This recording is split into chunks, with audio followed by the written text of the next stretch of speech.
question on the material from yesterday. I just want to preface it by saying I'm not an analyst. I'm just a humble artist who's interested in the material. So yesterday you discussed very eloquently the energetic fields, which are fundamental forces of nature and are part of the inherent design of the psyche. And then you mentioned your clinical case study where the archetype of castration came up, which is a very specific archetype that conjures some very specific imagery. But then you also briefly put it into the context of the myth of Kronos. So I'm wondering if we can generalize from the story to say that the patient's thought pattern was standing in the energy field where there's a destroyer and a willing self-destructor, which is also a part of nature's intelligent design on the Ouroboros of creation that necessitates simultaneous destruction. And that unlike physical cancer, where we still don't have much ability to control or influence its intelligent design, for the psychic dynamics of victimizer and victim, which is, I think, what you were talking about in this clinical case study, we have the free will to step out of the destroyer, self-destructor archetype or energetic field and enter into the creator and created energy field. And that's a way of stopping the spread of psychic cancers like genocide, which is also something you mentioned yesterday. La próxima demanda. I'm kidding. That's, sorry, I didn't understand, yeah. No, it's a mouthful and a number of things. The issue of castration, okay? Freud talked about castration as, genital mutilation, whatever. From an archetypal point of view, let's go there first, because again, all this work is essentially archetypal, and I'll do my best to respond to your questions. The issue of castration has to do with the diminution, a better English word, with the taking away of ego consciousness. It's reducing it. So when in the myth, when they cut, castrate, whatever, and what you're looking at psychologically is the ego functioning is not working anymore. It's not working appropriately. Or from an archetypal point of view, that the ego is submerged in the archetype. Okay? In the myth of Kronos, Kronos is a really interesting story, and I've worked on that for a long time. And I've actually, if anyone's interested, next Saturday, I'm giving a major talk about this issue, and I'll just maybe describe it 1 second. It's called, Did God Ever Shed a Tear? Did God Shed a Tear? It's next Saturday. It's a foundation talk. And I gave it in Italy last year for actually almost 5 or 6 hours, but I have to reduce it to an hour and a half. And the issue is what the fathers do to the sons, David, okay? And what it's about is how many times we misunderstand these archetypal issues of succession leadership and the cruelty of a lot of the fathers to the sons and the daughters. It's not just about sons, it's the son, it's the fathers and the daughters. It's what it means. You see, everything's got to be translated. Fathers, sons, fathers, daughters. It's saying it's the prevailing archetypal order that wants to either allow for the next generation to come up or going to say, I'm not giving it up. I'm going to be the leader forever. In the story of Kronos, if you remember the tale, Kronos was an aging king. And he had a dream, and an angel came to him. And the angel said, very, what can I say, in a conversational way, I'd like you to know there will be a new king to come to take over your reigns. Now, Kronos took that as a warning. Oh my God, thank you. Mikhail, I have to give you money for telling me, for warning me, okay? And now I'm going to kill the person that wants to take my power. Thank you. Now, my mentor, Dr. Kaufman, in the book I mentioned yesterday, it's actually in Italian and English, The Way of the Image, he talks about angels.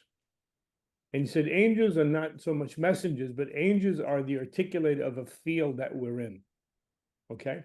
The field of aging, the field of you being an artist, the field of somebody becoming a parent. And Dan, the question yesterday, the field of novelty in the system, okay? And the angel is the one that gives the description of that field, a commentary. It's really a brilliant way of looking at angels. So the angel is telling Kronos, look, David, there's going to be somebody that's going to be even better than you at some point because you're aging, and there would be a new artist to take over, a new artist that has, a lot to offer the world. And Kronos didn't want to accept it. So what he did, if you remember, everybody remember the story pretty much? What he did was he said, okay, when their first son was born, he said to his wife, Gaia, bring me my son. And again, it's not masculine, it's a new order, it represents a new order, okay? And he said, let me be alone with my son. And he ate the son because he said, I am not having anybody take over my power. You hear now, David, to how it relates to that case? And he did it to the second son and perhaps a third son. And after that, the wife finally said, what am I doing? And if anyone's looking for a great thesis project or research piece, look at why Gaia did it, what it means that the feminine served up the children to be devoured by the masculine. It's a huge issue. So she finally, at the end, and he's even older, he's blind at this point, and he's mad with desire, he's mad with terror of giving up his kingdom. And he takes the son, and she had wrapped it in he wrapped babies in blankets and all that. And she put a rock in it. He didn't know the difference, and he ate the rock. And she had put his son on the island of milk and honey to be taken care of by the great mothers, to be fed and nurtured as the new king, the new leader. And it was Zeus. Zeus was the third or fourth son. And he finally comes back and says to the son, Dad, excuse me, you know who I am? He said, I think I do. Number one, give me my brothers back. So he kind of opened his stomach and gave the brothers back that he had devoured, important language, archetypally. And then he said, it's my turn to be king. Your turn is over. And the father at that point accepted. So you see, I'm going to give another example later of the Kronos story from a case. In this story, the father is, when we say castrating the son, what the father is doing is the father is acting like Kronos to devour the son. You can't make it. David, you can't have a show. You can't develop a Jungian group in Romania. Who do you think you are? Conforti, you can't do lectures in Italy. And then, what are you doing? Okay, you're probably right. I can't. Who am I to do it? I'm nobody. And the ego begins to, affogate il mare.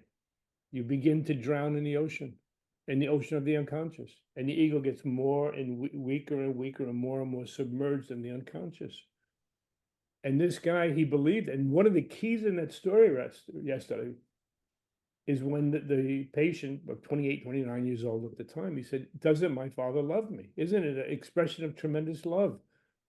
Wow. You see how he was aligned to that? He was, what can I say? He was supportive of that. He appreciated what the father did, not knowing it was for his own demise, his own destruction. So that's not the fathers trying to help the new order emerge. There are stories where that happens. There's some wonderful stories, which we'll get to. The next piece, what you hit about the world situation, this is what made me do this paper on Did God Shed a Tear? I mean, like a lot of you, I don't want to assume, but I can imagine a lot of us, our hearts are broken with what's going on in the world today. We have a lot of students in the former Soviet Union and from all over, from Russia, Ukraine, Belarus, Uzbekistan. And there are seminars. I mean, I remember when this war broke out, I mean, I'll never forget the moment. I mean, I'm saying it because of your comment, David, and something I'm very interested in. And from an archetypal perspective, we can have a voice, and we need to have a voice. There was one time we do a number of supervision groups for the Russian-speaking students. And one day, Natalia wasn't there, was Ukrainian. And they said, well, maybe she can't get on because of the war. You can't get internet, whatever. And we don't know what was happening. 10 minutes before the end of the session, she got on. And, pleasant. How was everybody? Good to see you. I'm sorry I'm late. And then somebody said, how are you? One of the Russian women. And she broke down and she said, I'm in a bunker. Is that word okay for your language? In a bunker to protecting yourself from bombs. She said, I'm in a bunker. We're fighting for our life right now. And she just broke down and cried, as did everybody in the group, the Russian and Ukrainians. And it's heartbreaking what goes on. I mean, in my country right now, watching the country is split in half. It's just split in half, and there's like, you want to put a tough word to it, there's psychopathy going on. There's psychopathy here. And if you look at what Jung, von Franz, and Eric Neumann did towards the end of their life, they're addressing your question there. This is why I'm taking time to respond to it. I think it's a very serious question. It's a lot to it, but the core thing I can address. Towards the end of Jung's life and Eric Neumann's life, they turned their attention to the outer world to see, okay, we're looking at archetypes for 50, 60 years in the individual, in Maria's psyche, Roxanne's psyche, Stefan's psyche, and how it works, your mom complex, and all that stuff. And it's been a wonderful journey. And they said, what are we going to do? We're going to sit here and just watch what goes on in the world? Just watch it. And they said, I mean, when, like I mentioned yesterday, late 1920s, 30s, Jung said there's an eruptive force from the dark unconscious happening. And we can begin to know something about it. And if you want to read a book similar to what you're going with this, David, and all of you, if you haven't read it, one of the most important books I believe ever written in the world, and especially Jungian psychology. I'll put it in the chat here.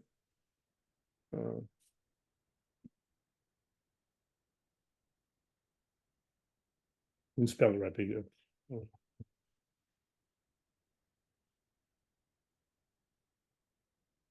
Eric Neumann.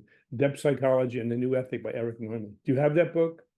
Okay, and others? Yeah, it's unbelievably powerful. And Jung wrote an introduction to it because it's like, a fire extinguisher, because it was so powerful, so powerful. And what he said, for all of us dealing with archetypal psychology, it was such a message. He said, look, you know what drives war? Basically, the projection of evil onto the other. And it's a casting out of our shadows. It's a casting out of our own darkness. And we want to say, well, you carry it. No, you carry it, and whatever. And it goes on until somebody stops it, which made me do a long-term study in, you tell me this word's okay, the expiation of guilt. Capra spiritorio. Capisci questa parola? Capra spiritorio. It's how we get rid of guilt. We began with the scapegoat in biblical times. Then we moved on to something called the sin eater, like somebody eats sins, and then on to modern confession. We've always, because people cannot live with our own inner turmoil and inner guilt and inner transgression, so we find some way to get rid of it. But you know why they don't work? Because there's no consciousness. There's no consciousness in it. The scapegoat, you tie the sins, you tie it on the goat, and the goat goes away and carry all the sin to the village. The sin eater, thank you. Capre espiritorio. With the sin eater, somebody's designated, say we're a tribe of people, right? We're 35 of us. One person is going to be the sin eater, the trained, however they get that. Yeah. And they live on the outskirts of the village. And you say, well, my God, I stole some eggs from my neighbor. And you go and say, I stole eggs, or I had sex with my neighbor's wife, or husband, whatever. And the sin eater takes it in, like the shaman, they would eat it. And you know what's interesting? The sin eater was not allowed back in the tribe because they were too stained. They were stained with the transgressions. And we went on to modern day confession. Bless me, Father, for I've sinned. Is the prevailing religion in Romania Catholic? Okay. No, yeah. Catholic, it's Orthodox. Yeah. It is Catholic, you said? Orthodox. It's Orthodox, primary Orthodox and secondary Catholic in the north of Romania. Orthodox what? Not like a Greek. Okay. It's similar to Greek or Russian Orthodox, or no? Yes, same. Yeah. Okay. That's Thank you. Yeah, that's the point. To confession where you say, bless me, Father, whatever, I'm sorry for that. Yeah. But there's really no working through. And take it one more step. In many ways, there is a certain confessional aspect to the therapeutic process without offering absolution, but having an arena where somebody could say the truth of what they've done, which we're going to get to today with the theme of unconscious guilt. So it's a long response, David, and I hope it's okay with everybody, but it was a very important question. And when we draw in mythologies and as archetypal amplification, we need to know something about the tale. And again, remember the Chronos story was he didn't want he didn't want secession leadership, and he totally misread the agency of the angel. The angel was saying, look, David, there will be somebody else. There will be somebody else taking over your young group someday. Conforti someday is going to be somebody taking over a CC and all that. Okay, it's part of life. Everybody knows that's part of life. Okay. He didn't want it to happen, and he wanted to kill off all the new life that was coming up. So anyway, there's a lot there, and yeah, the last piece is, I think we really do need to turn more of our attention, or some of our attention, to the collective situation. And I don't like politics. I care about humanity. I don't care about politics, and I care about what politics does to people. It's just, anyway. Okay. Thank you. Was there another question? Sorry if I took a long time, but I wanted to respect the question. May I say something, Michael? Of course. You told us about Neumann, but Neumann himself was an object of projection of Jung students, I know. So it is blind-minded, I know. It's very complicated. I It's, mean, it's very complicated, yes. And yeah. yeah, no, tell me. I have a in- few colleagues that actually work with Neumann in Israel. They And worked with he and his wife Julia Neumann, who was also an analyst, and they said he was very difficult and very brilliant, very difficult man, and he died a young man. And Yeah. there are the word okay again in the language, misogynistic. mhm, Yeah, much of some of his work is misogynistic. There's no question, and it's also brilliant. And I think the most brilliant thing he did was that depth psychology and new ethic. The Yeah. most. So yeah, I mean, look, Jung, you're right. I don't know if on a deep unconscious level, did Jung really want the bright son, the really brilliant son? Because remember, Jung was killed off by who? Yeah. Freud. Yeah. Freud, Jung and his father, Jung to Neumann. It's a whole progression of father-son issues. And again, it's not about masculinity. It's about the old order and the new order. That's what it's about. Well, today, I'm sorry, guys, do you have another question? Just a little bit of notice. In your story about the father and the son, they are both caught on the bridge because of not being able to view the reality. Yeah. Both father and son are blind, caught both of them in this destructive content of unconscious. So Well, that is something we can discover in working with marriage people. well, Have you observed that? well, yes, and we're going to talk about a myth Okay. at exactly that Thank point. you. Let me just check my wood stove. Give me 1 second. It's right here. Yeah, thank you.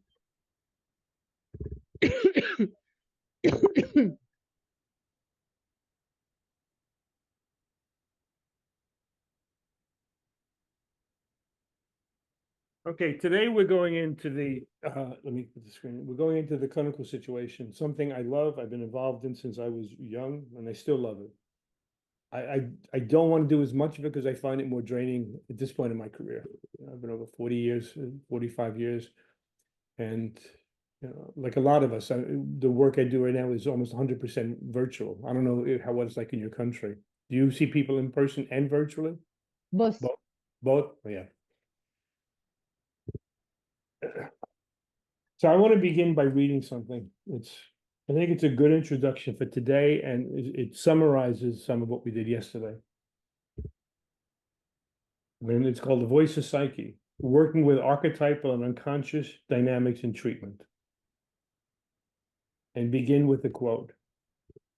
It was the old Hebrew way, and has its splendid setting in the story that God made every plant of the field before it was in the earth, and every herb of the field before it grew. This is a great vision, and it lies deep as the love of nature in our hearts.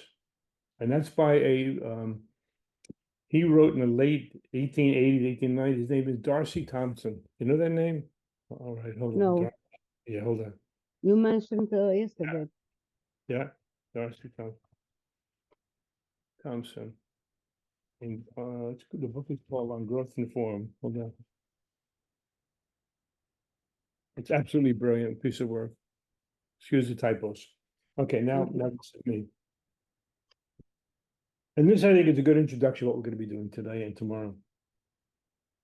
From the miraculous birth of a child to the magnificence of great art, we find that each emerges in response to something very personal, while choreographed and guided by unseen archetypal processes.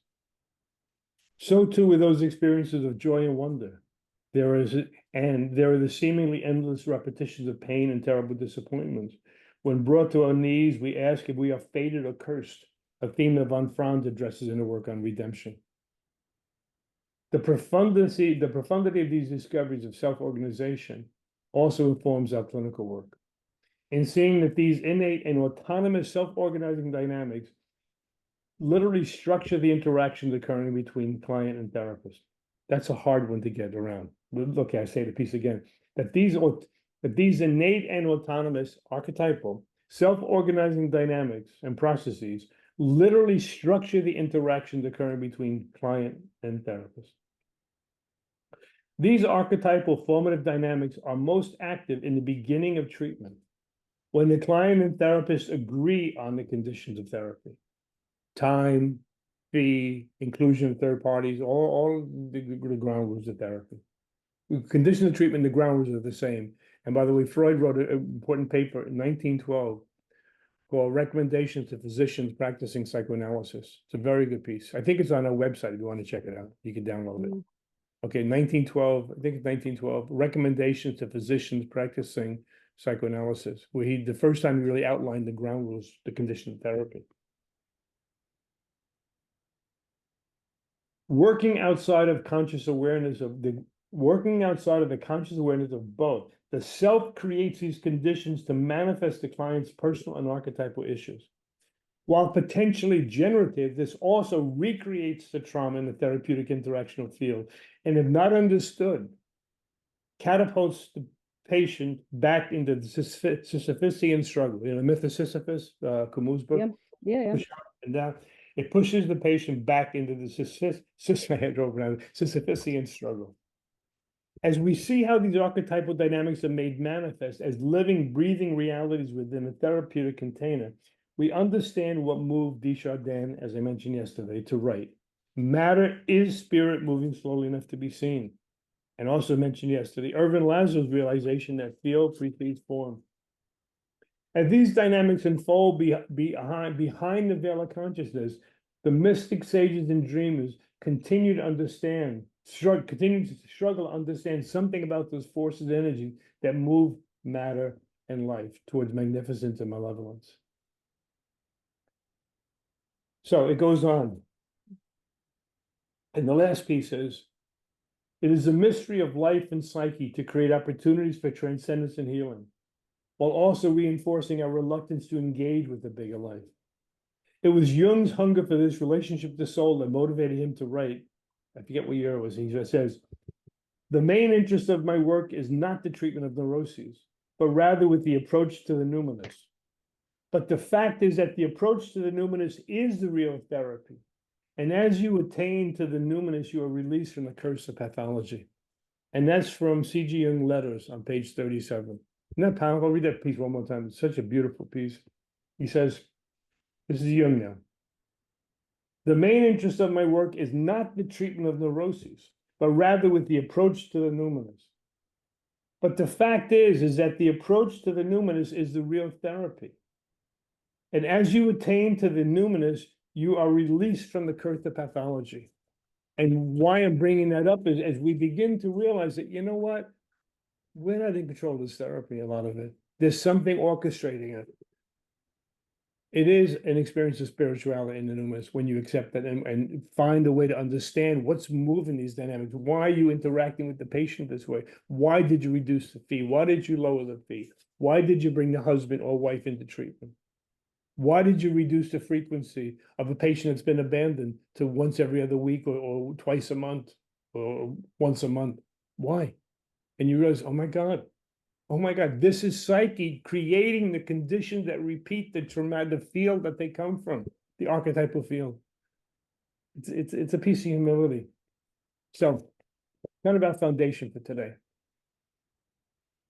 Let's begin with the situation. Say a patient says to you, I don't know why, I've been thinking of Oedipus, the story of Oedipus. It's just a dream with just Oedipus in it. The whole dream, that's all it is. And he says, well, for the past week, it happened a couple of days after our last session. I've been thinking about it. I'm almost obsessed by Oedipus. And I don't understand it because we all know what Oedipus is about, right? We all know Oedipus' story, don't we? Yep. Oedipus is what? What's the basic storyline? Oedipus, as Freud tells us and reminds us, and almost every mythologist reminds us, that Oedipus kills his father, marries his mother, and has babies with the mother.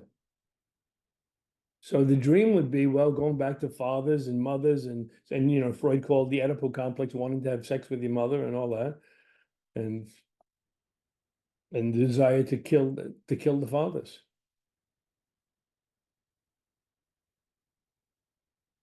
A colleague told me the real story of Oedipus, the backstory, which I never knew, and I was ashamed of myself. He told me about 10 years ago. It's a colleague who is an analyst in the Boston Young Group here. Does anybody know the real root of the story? I mean, are we in agreement that pretty much everybody knows that basic storyline?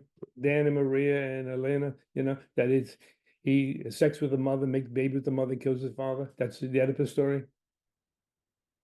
I think that the story starts with I don't know how to say it, with the prophecy. With And prophecy, yeah. And the prophecy said that if he will have the baby, the king, father of Oedip, will be killed by this child. And he decide to kill the baby, yeah.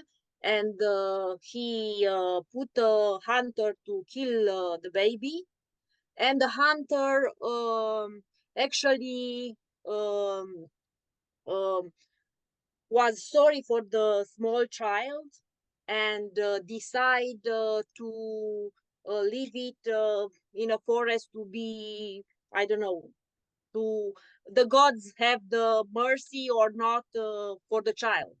Yeah. And then the child survived and was took from another family of kings also, and was raised but this family in another land. I think I remember correctly. I can't remember exactly the name, but this is the Excellent.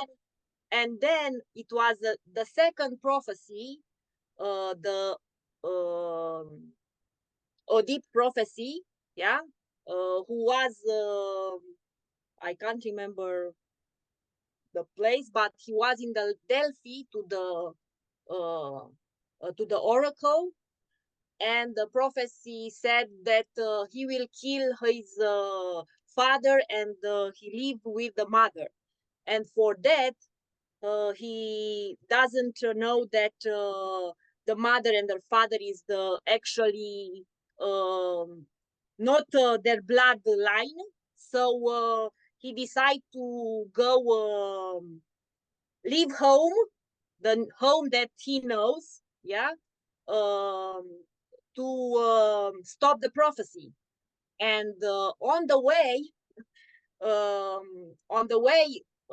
he meet on the road his father, and accidentally actually killed his father, and go in his birth town, and there he meet his true mother and marry her. And I think this is pretty much the story about the I mean, yeah, excellent. There's another piece we're going to get to, but when you think about he marries a mother, sex with a mother, kills the father, you say that's a warning not to drink too much wine because you don't want to have too many nights like that.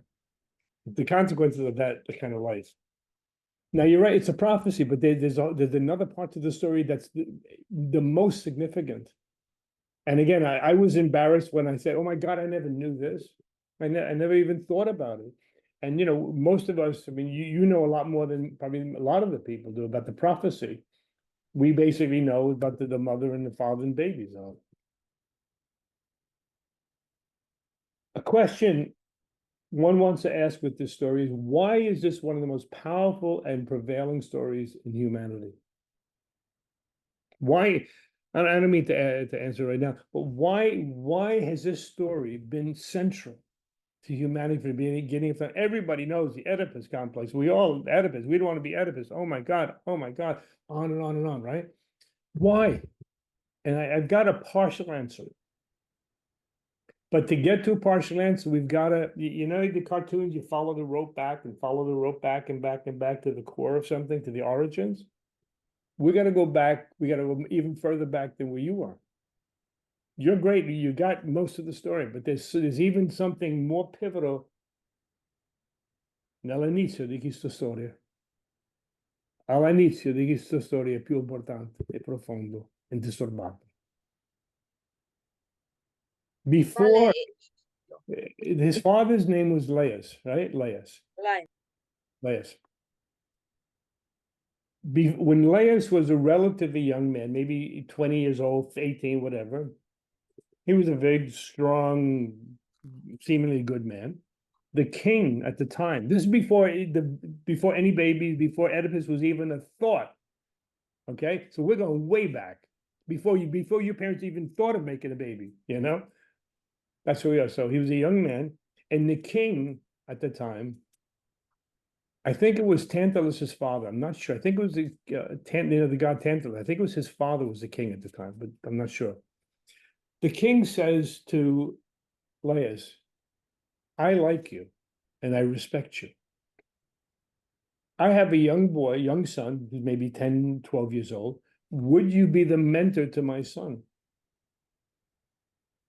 Would you teach him into the rights of manhood and chivalry and the war and bow and arrows and all the things that we learned, fishing and hunting and all that? Now I'm going to pause right here. Does anybody know this part of the story? Don't tell me the story. Yeah, most of us don't. Join the club. Join the club. But without this piece, like when we get the dream work later today and tomorrow, without this piece, without the objective piece, we can't work with the story really. We work with just a partial thing. So I imagine doing surgery with partial information about the heart.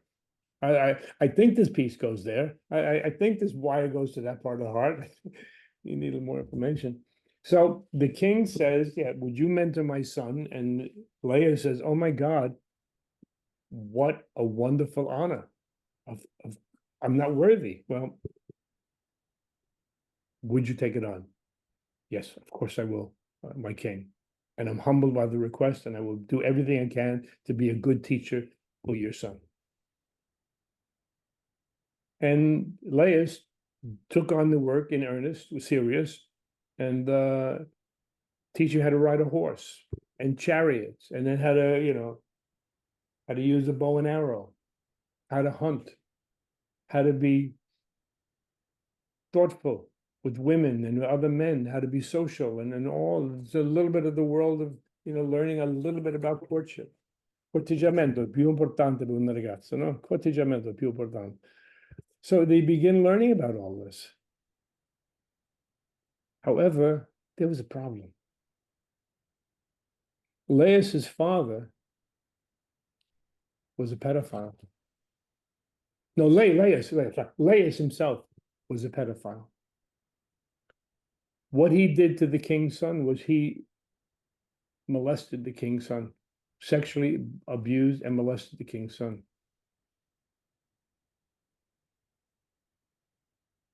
And in time, the boy was so enraged, insane by what had happened, so horrified by what happened, he killed himself. So the king's son kills himself as a result of what Laius did to him with sexual molestation.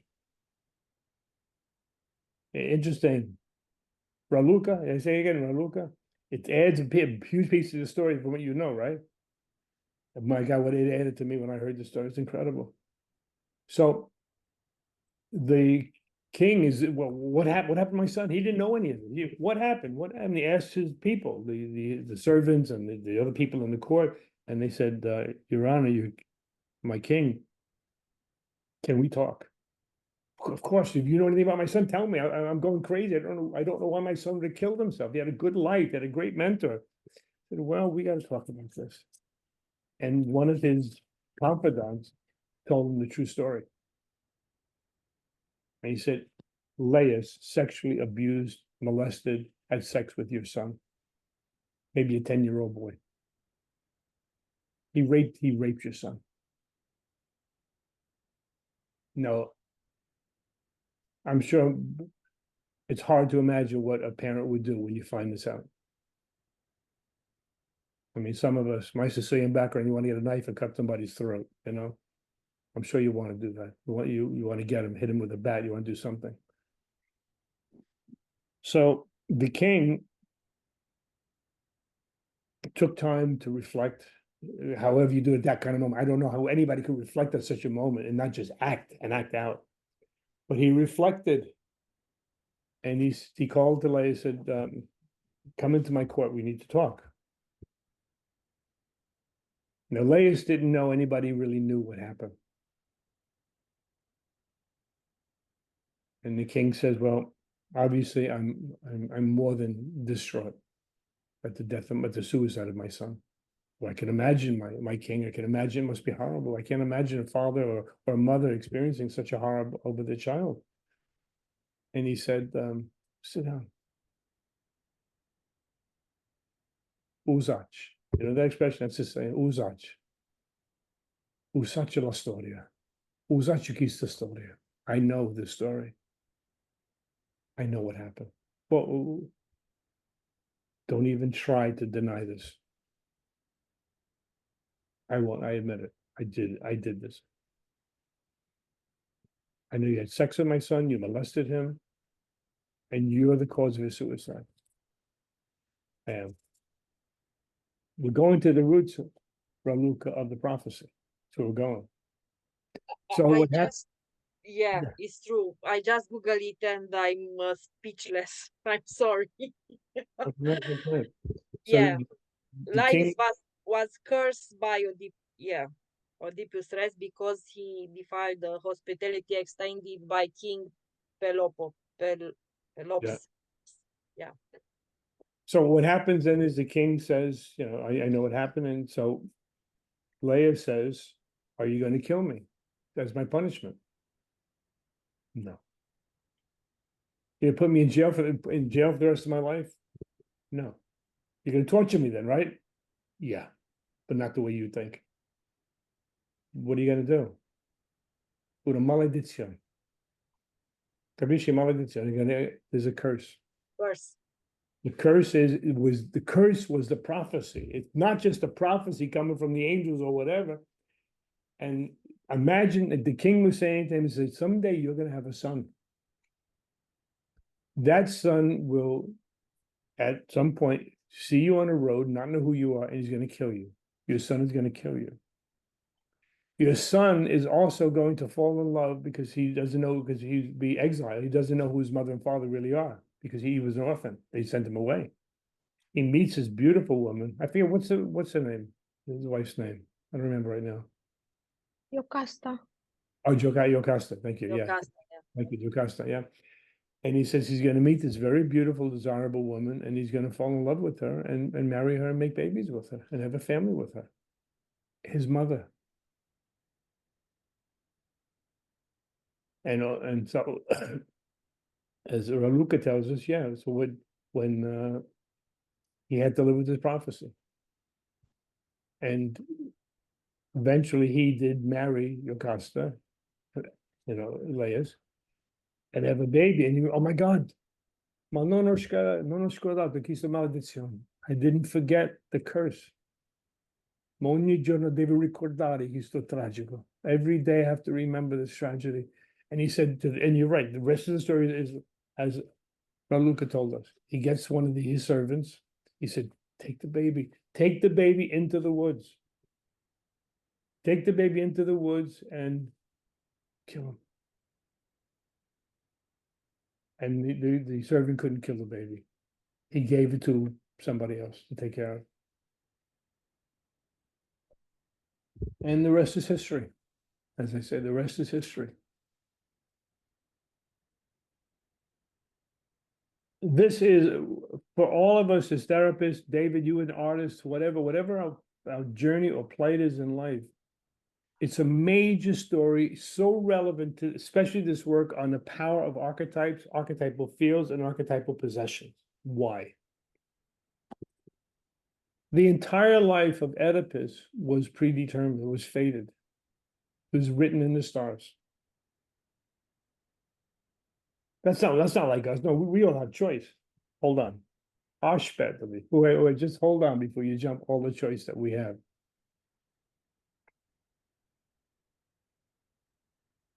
Oedipus, why? Okay, my question earlier, right? Why is this such a prevailing story? Why has this been with humanity from pretty much the beginning of time? And why is it still with us? How many different movies we've made about this? How many plays, Broadway plays, movies, whatever?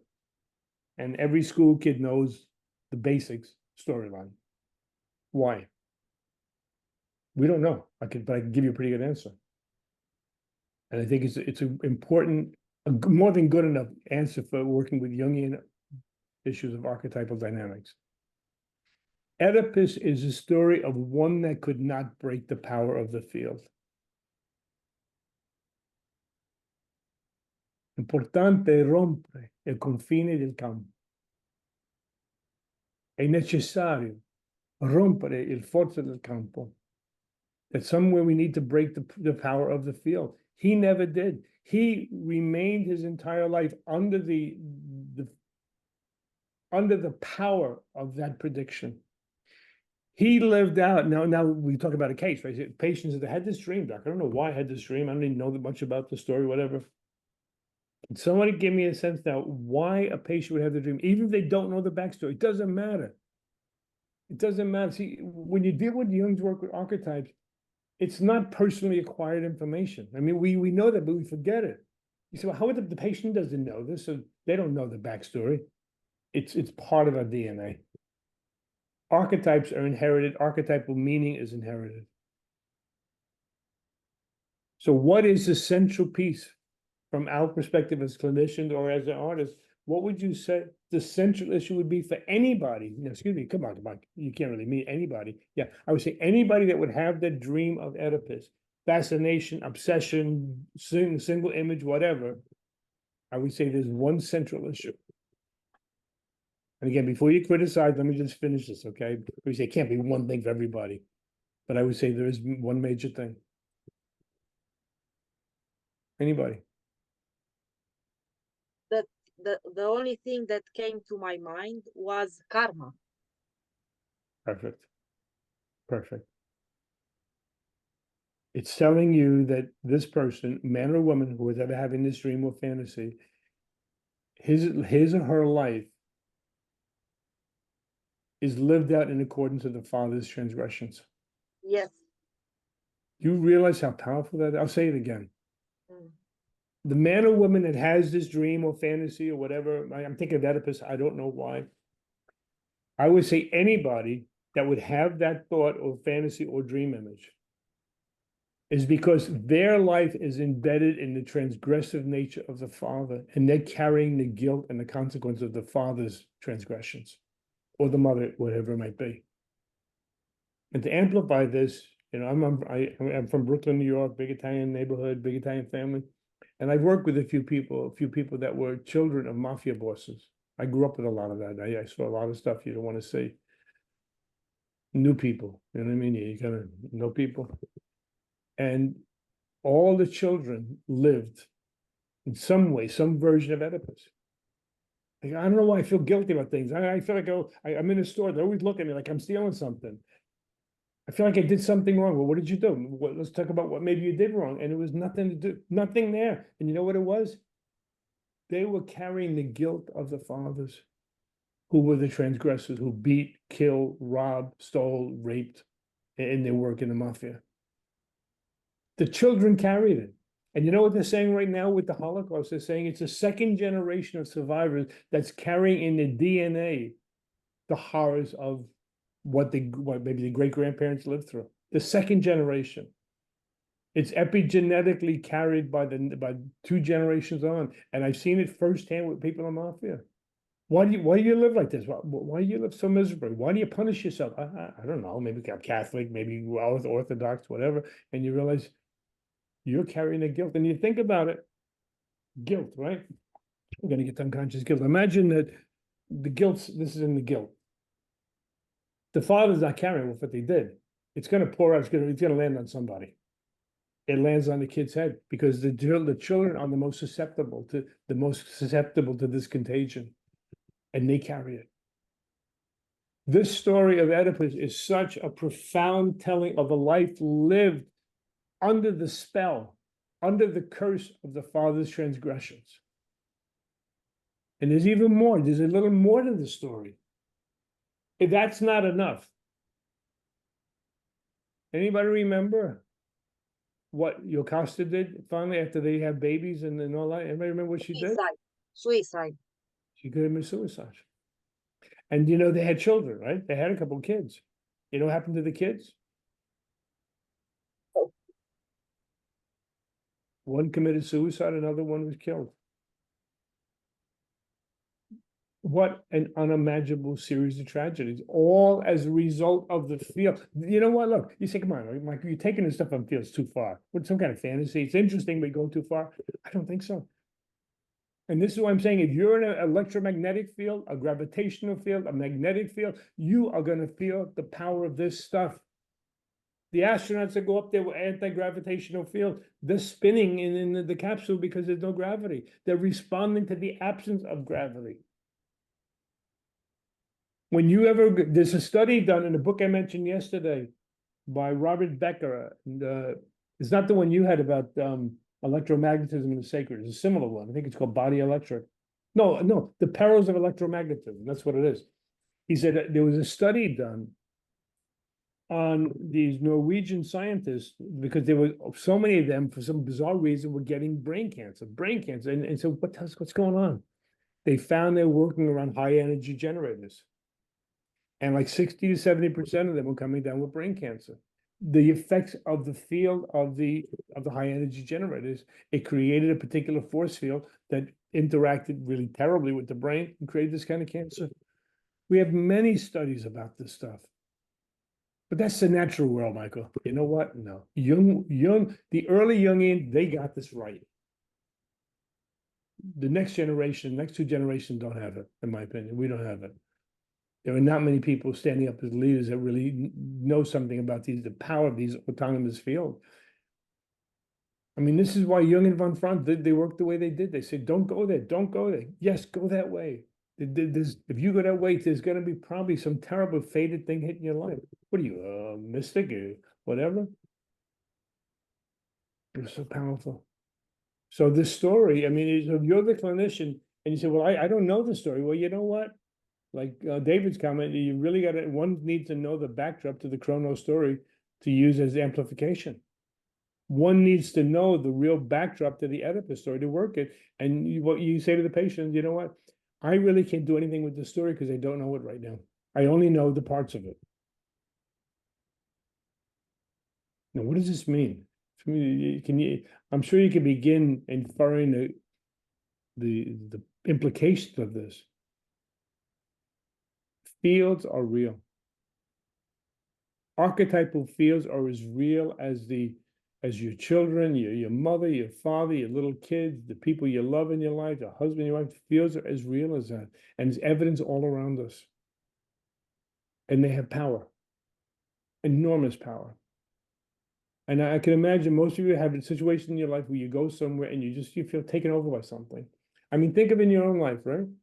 Moments when you feel this incredible romance and oh my God, you just want to kiss the wall, kiss the stars, kiss whatever. And you want to put the music on and do whatever. It feels great. And other times, and then that may switch. And other times you feel this rage and you're ready to do something violent. Ooh, where'd that come from? You literally enter an energetic field because archetypes ultimately are dealing with energy. And I do think in time we're going to move more and more to a type of energy analysis, energy medicine, not the way it's done today, but much more so, to realize that if you're dealing with this client, do you realize the energy you're dealing with, the person with the Oedipus story we're talking about? Oh my God, their life is embedded, submerged, drowned in the waters of that field of the father's transgressions, and they cannot get out. You roll up your sleeves in a case like this and say, my God, I hope to God that I could do something to alter the course of that trajectory. Language okay again? To alter the course of that trajectory. And you know what? Some people we can't. Some people cannot shift it. But I'm no raging optimist, but I still hope, like all of you. We all hope that we can make a shift and say, man, you know what? And there are times to say to someone like this, you know what?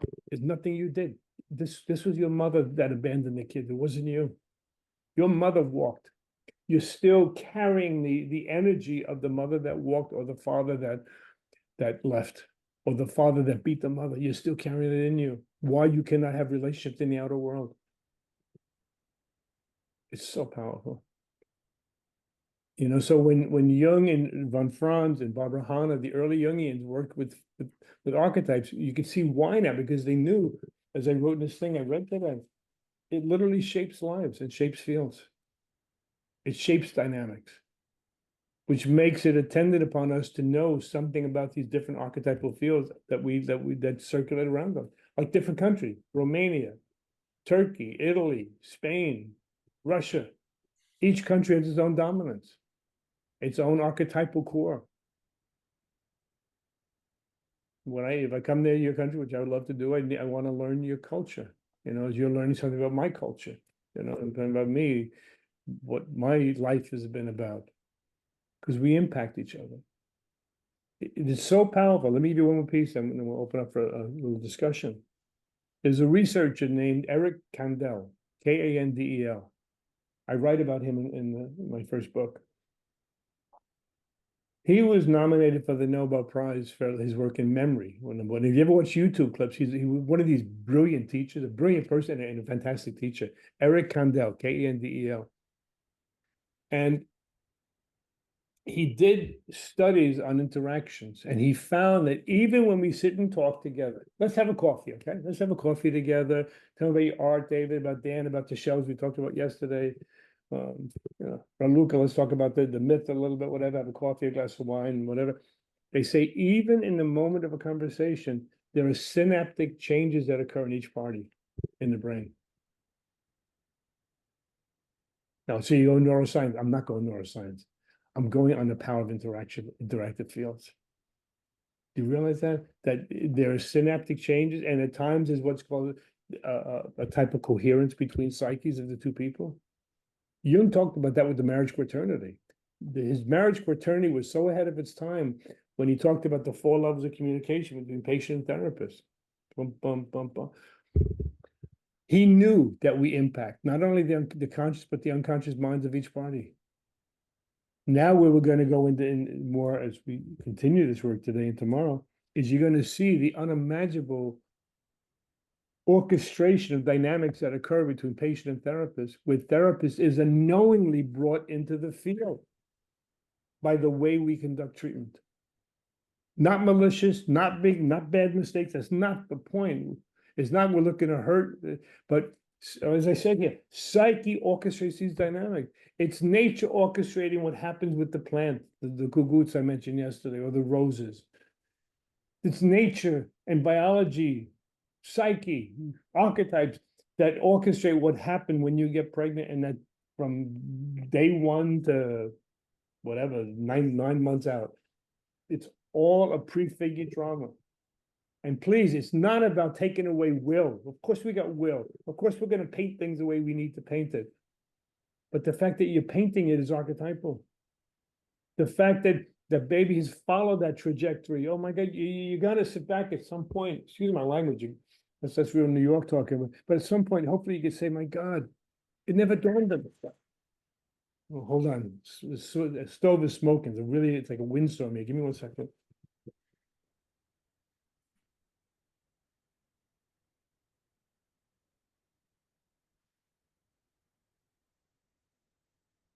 One second. It's a really bad windstorm here today. It begins blowing the smoke back down the chimney. Okay, so we get the point that there's something organizing this stuff. There's something organized that's bigger than us, and it's doing it, as I wrote here again, for two reasons. One is it's to make manifest the archetypal issue that's in potential. It's to make it manifest between two people.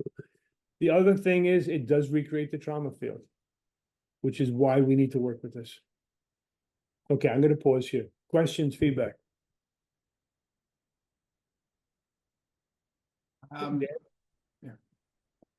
Yeah. Dan? Yes, I have a question for you. What is your personal opinion about the relation between prophecy and the future reality happening? I'm asking this why, because I have a personal experience. I just have few memories from my childhood, but one of these is about a gypsy lady came in our garden, and she did a prophecy for me, you know.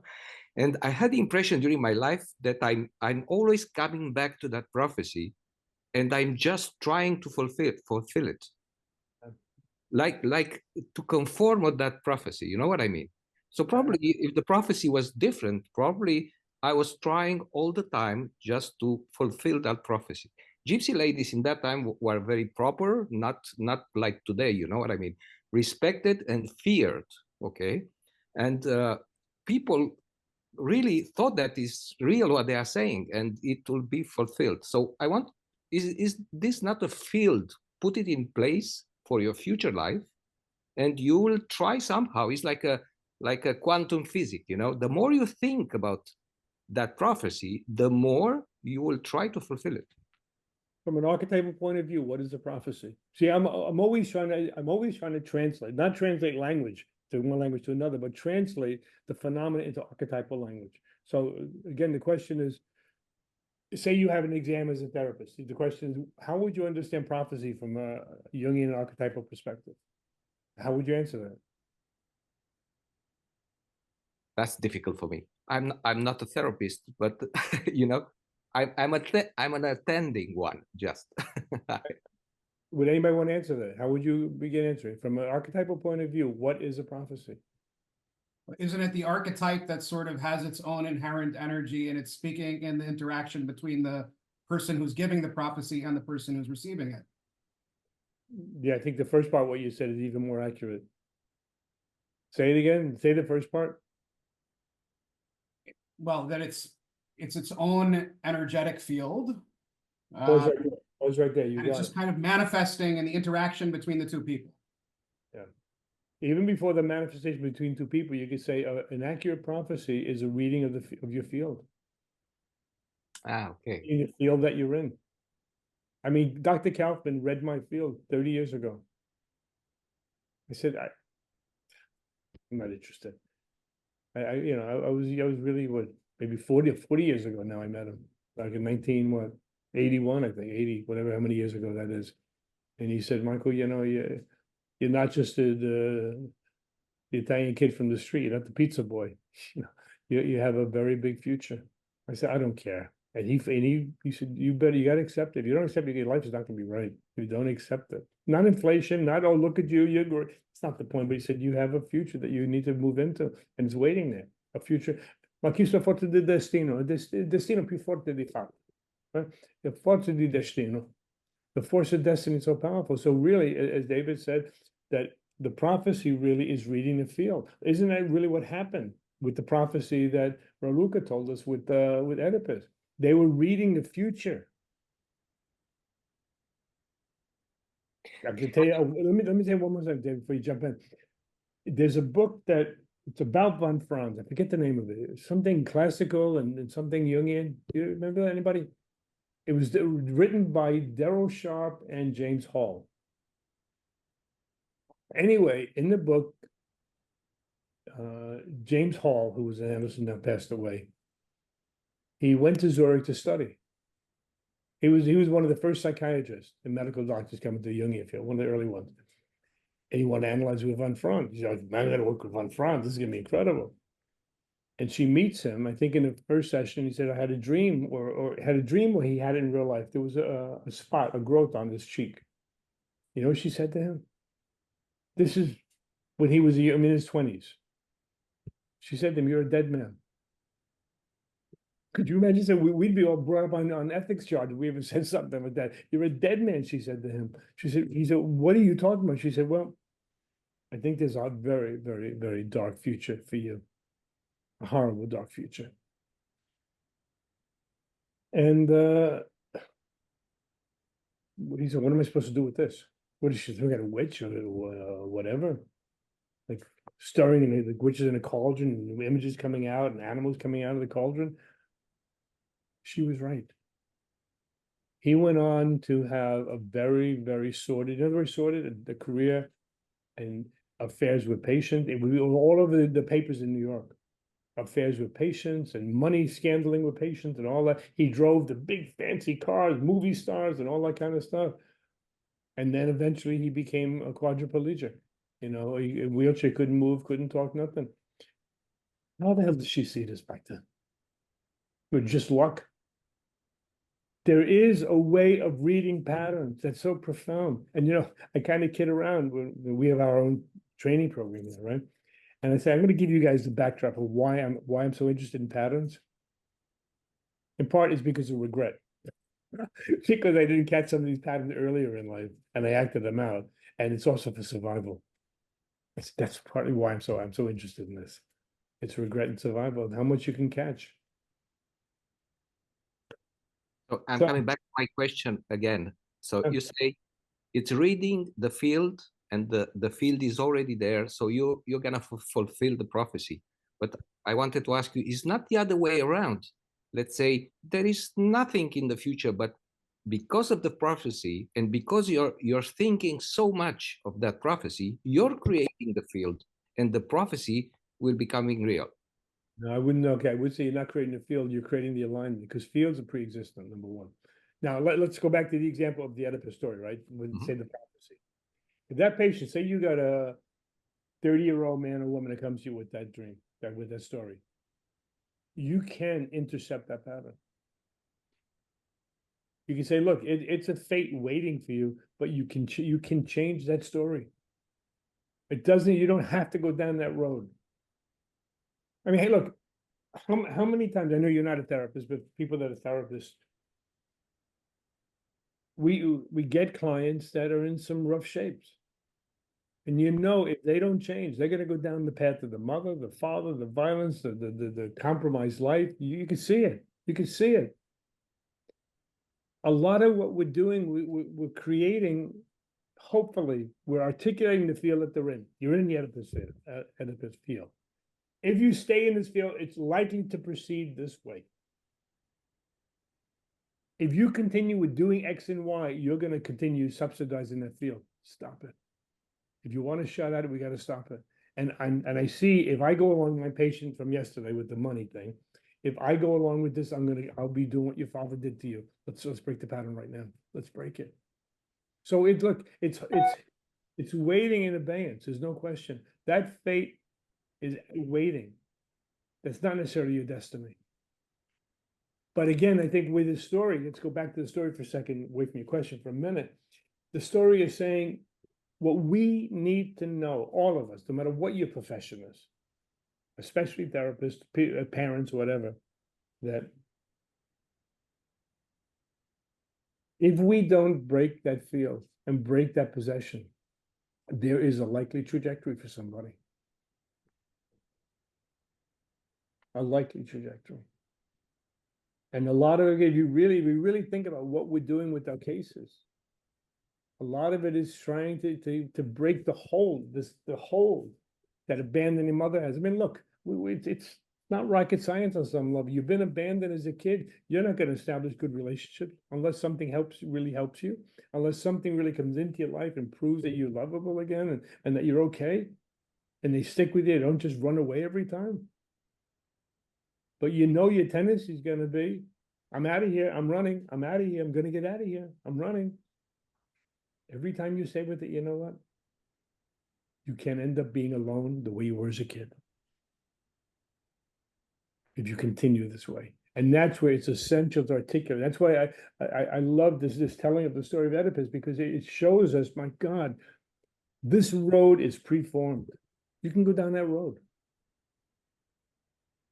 The father, the king's son, Laius, Oedipus, Jocasta, Oedipus's two children, they're all taken over by this virus or whatever you want to call it. They're all taken over by the field of this thing, and their lives are expressive of that field. No one broke it in that family. It happens. It happens in life. The good news is, once you understand this, we can do something powerful about it. We do something deeply meaningful about it.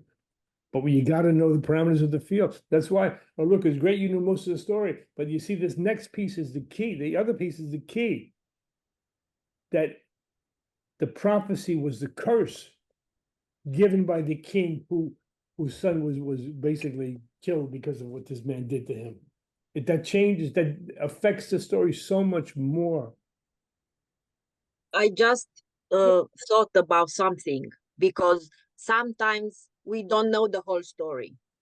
There are secrets, and some secrets that our parents or our grandparents doesn't told us. But I think the unconscious know and show that to the dreams. Yeah. So for sure, that secret will appear in a way or in another. So I think we will know the truth eventually. Beautiful. One of the ways, a couple of the ways psyche does tell a story is through repetitive behavior. Yeah. What we repeat. Remember, it was Theodore Reich in the book, the Listening to the Third Year I mentioned yesterday. Well, no, Freud, excuse me, Freud first. We repeat what we don't want to remember. And you find it, if this is something that happened in your home, part of the ancestral history, it's going to repeat. It's going to repeat itself. And so one of the things we do is we look at with a pretty clear eye what is being repeated. I'll give you a tiny example. For many years, I had two clinical examples I would use. One is about orphans. I've done it today, yesterday, if you done orphans, right? The whole Oedipus story. Another one is I have only one major trigger as a therapist that I get jumpy around, is suicide. I'm not suicidal, no, I'm not me. But so the two things. One is when I teach about the example of a field of orphans and all that we're doing, Oedipus, all of it again, right? And then, the only thing that really gets me jumpy in therapy, I can handle very deep depressions and then temporary psychotic breaks, suicide, I start to shake. Then I come to find out, we only found out about 10 years ago in our family. My father's father, Eugenio Conforti da Calabria, he was an orphan. He was literally left on the doorsteps of one of the women. And then one of the most important women figures in my childhood, in my life for many, many years, had attempted suicide many times. I didn't know any of this. It's like, chi sta bussando alla porta? Chi sta bussando alla porta? Espirito del passato, spirito del futuro. Right? Who's knocking on the door? And oh my God, why was I staying with this? Why is this patient having this thing? I don't know why. Think about Oedipus. Maybe there's a rock and roll song, Oedipus. I don't know. But why is it with me? Because psyche wants you to know something about this field. And then it's our work to learn about as much as we can about that field. It's so powerful. And I recommend, if you guys are free next Saturday, I think it's at 1 o'clock out, 12 o'clock our time, that lecture, because it's all about a lot of this stuff. Did God shed a tear? You sign up, I think Mikhail put the thing on our, how you can sign up for the website and all that stuff, so you get information. But this is the power. So your thing, Dan, about prophecy, it's a great piece. There are some people that can read the pattern of your life. You look at some people, I've seen it. We've had some students, and you say, incredible trajectory. And I had one student, really bright guy. I said, I think, what I think is going to happen with you? because you're poor, you have a poor tendency, you're all invested right now, you're learning, you're reading, you're studying. I'll give you a year before you drop out of our list. You're gonna lose steam like the poor does. You can't find them now. Can't find them. And the good news is you can read the pattern, you can see it. It's not like being a psychic, it's not the point, you can read pattern. But the sad news is when you can't do anything about it. So, anyway, Michael, yeah, I just, before continuing, I just want to come back to the meeting between Oedipus and Laios on the road. You know, we remember. And in that moment, don't you think if something happened in the psyche of Oedipus, not to be angry, because they both had been caught by the angry. They have by the been, anger you're saying, they anger. fight to each other. So it was a lot of distraction. Yeah. And this kind of things is the prophecy. Actually, if one of them could be kind enough and forgive the other for whatever Yes, does yes, happen, yeah, maybe all the prophecy was all the field had been broken. Great So point. there is all the time there is something, a little bit of something in the emotional field, like kindness, like to be wise and kind, in order to break the destruction field.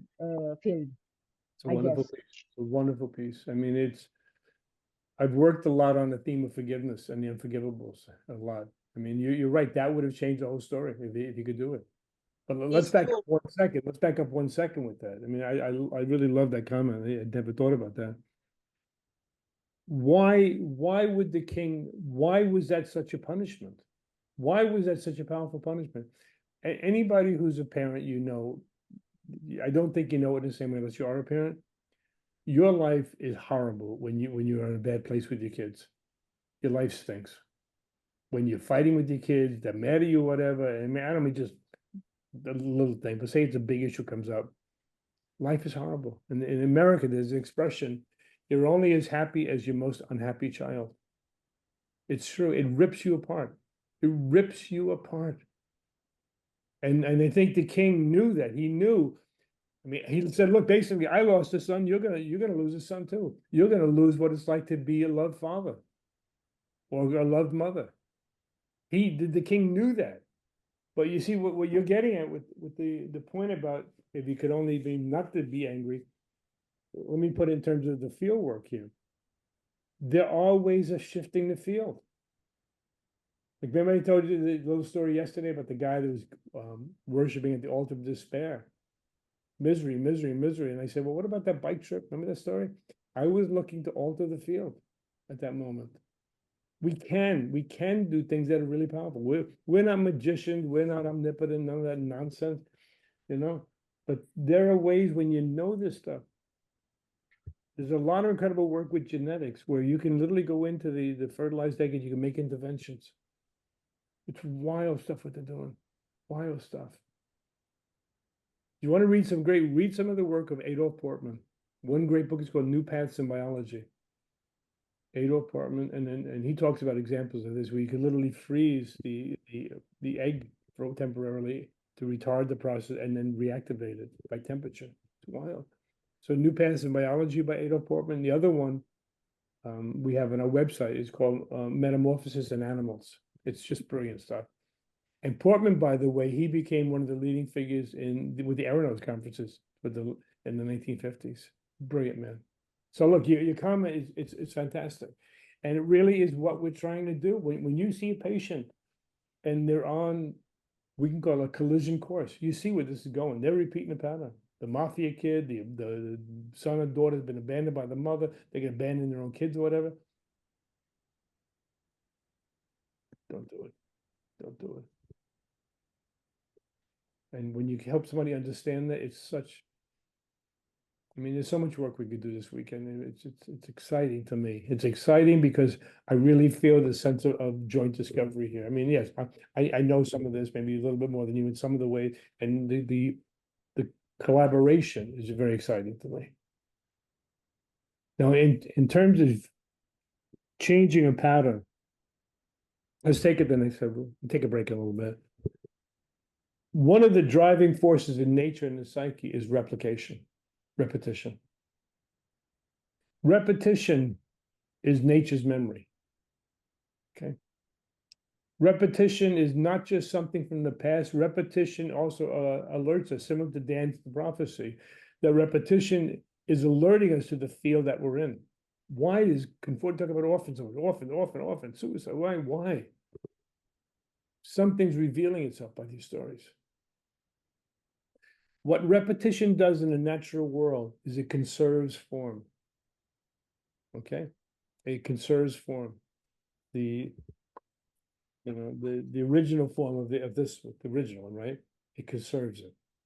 So repetition happens to create it, to generate it, to strengthen, provide the protein, all the things it needs to make this, then the form stays stable. All roses are basically quite similar. Zucchini and fruit and tomatoes, a little different, but there's a basic design. That design is stabilized and conserved by virtue of repetition. It's a tough finding, but I think it's pretty accurate to say that one of the driving forces in the psyche is repetition. And you know, if you think about it, really the crux of Jung's work is about repetition.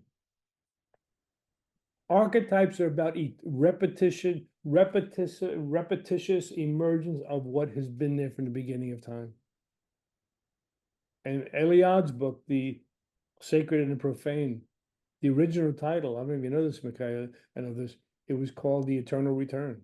The Archetypes, The Eternal Return.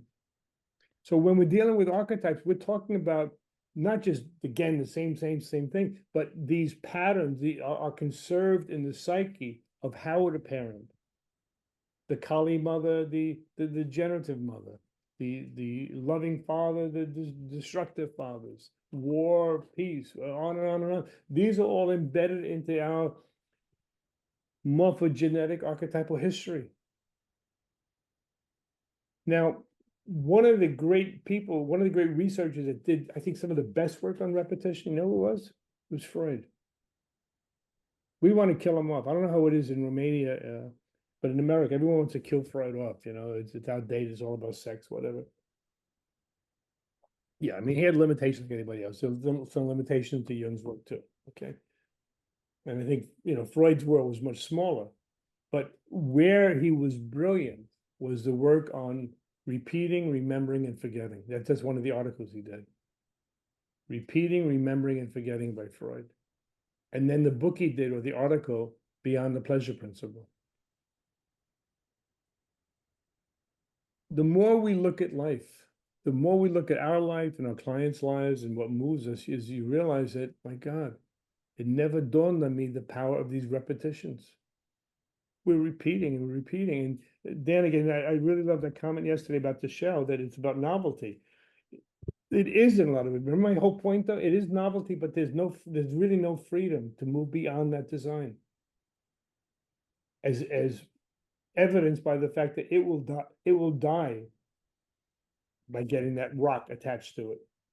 Okay? So it may be novel to some degree, but there's not much freedom. When you're in a replicative mode, there's not a lot of freedom. A lot of our work is seeing how repetition occurs. And I tell you, it's one of the number of things that I could say I've really learned over 40 years or 40 more years of practice is the unimaginable power of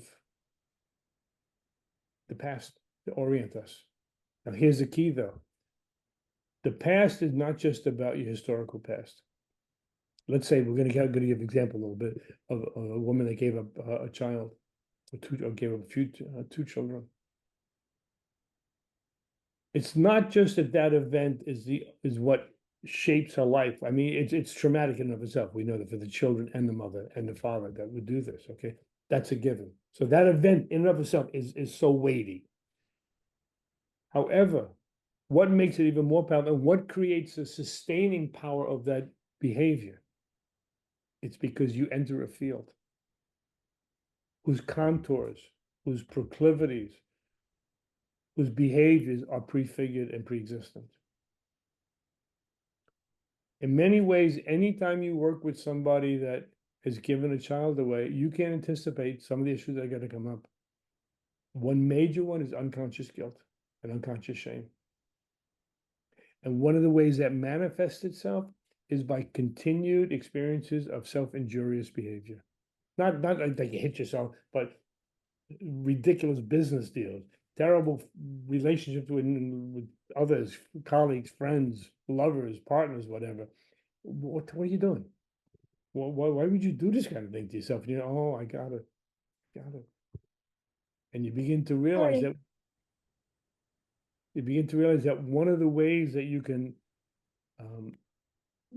sense the presence of unconscious guilt or shame is by the frequency of self-injurious behavior. So what I'm saying here is that the power of both the personal past and the archetypal past is what creates a confluence of these dynamics that makes it so like a magnetic whole. Come on, Maria, move beyond that. Will you please, Roxanne, move beyond that dynamic? What keeps you in that field?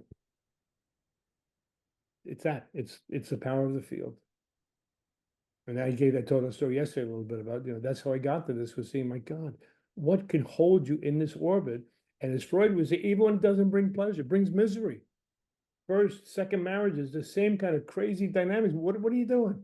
What are we doing? It's not blaming, but from the question of what would drive us to do this? What is so compelling that would make us go back there? How many men and women have been involved in abusive relationships, one way or another?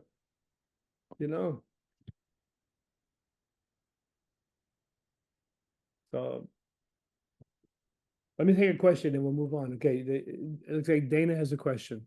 Where's Dana? Yeah, I found also. Thanks, Raluca.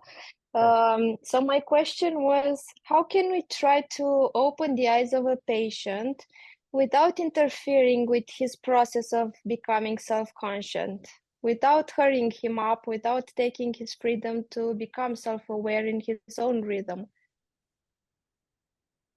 Say it one more time. I want to make sure I understand it. Say it one more time, please. Okay.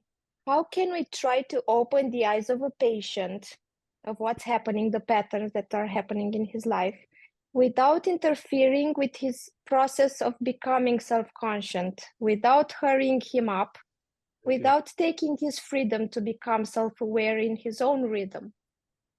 Thank you. There are, again, a number of parts to a response. Number one is, as we're going to see as we go on with this material, that patient and therapist are whatever the drama is, okay, in the patient's life, it's gonna play out in therapy. It's almost a guarantee, one way or another. And when you realize, remember, the difference between transference and enactment is transference. You did nothing to make your patient doubt you. Because they doubted their mother or father, they doubted, or no reason to think you're seductive, you're abusive, whatever it might be. There are things that we do that enact that. And this is one of the things I think the real opportunities in the reenactment and treatment to say, do you realize, like the guy with the money? If I continue this way with you, if I was to take this, I would be continuing this drama that your father's done with you for a long time. That, the word bifurcazione, a bifurcation. It's a major bifurcation because the pattern's going this way, this way, this way, this way. You say, I don't want to do it. I'm not going to do it. That offers an attempt to begin to break the pattern right there.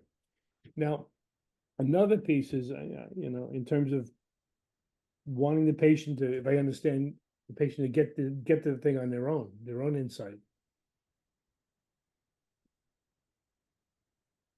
Sometimes it's important. Other times, if you got a kid, your kid, or somebody you love, and they're walking into a fire, what are you going to do? And the way I use can I use? The way I evaluate the question is, how perilous is the action? How perilous is this action? You know, how dangerous is the action? How serious are the consequences if you engage with this? If it's really serious, you may not have the time, the luxury of time. Well, how do you feel about anything? Because look, here's the other piece that, okay, maybe it's probably the most important part to your question. To want the patient to get to it on their own, many of us want that, okay? Self-realization, insight, whatever. I'm translating, and I'm trying to get the better English to say it, okay? Bear with me. Many times it's giving too much credit to the conscious working through of a patient. It's trusting too much in their conscious stuff. The majority of our opinions and our behaviors are driven by complexes. Okay, that's not going to get you to the insight you need. Because when you're in that, you keep on going around and around and around the same issue in the way we're familiar with. To have this insight is a major. It really is a piece of chaos because it's forcing you to see things in a whole different way. Never dawned on me. I never would have thought that. I never would have.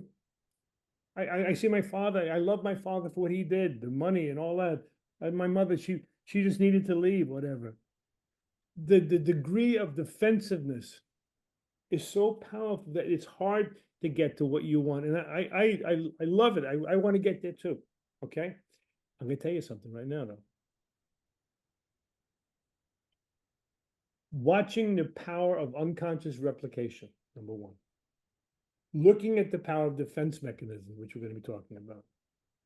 Watching the power of how these fields take over and consume consciousness. You don't give as much credit to consciousness because it keeps on circumambulating until you do something to kick it out, to kind of, you're cycling, and you push it out of that cycle to hit a new level. That's really difficult, especially when there's a lot of serious consequences.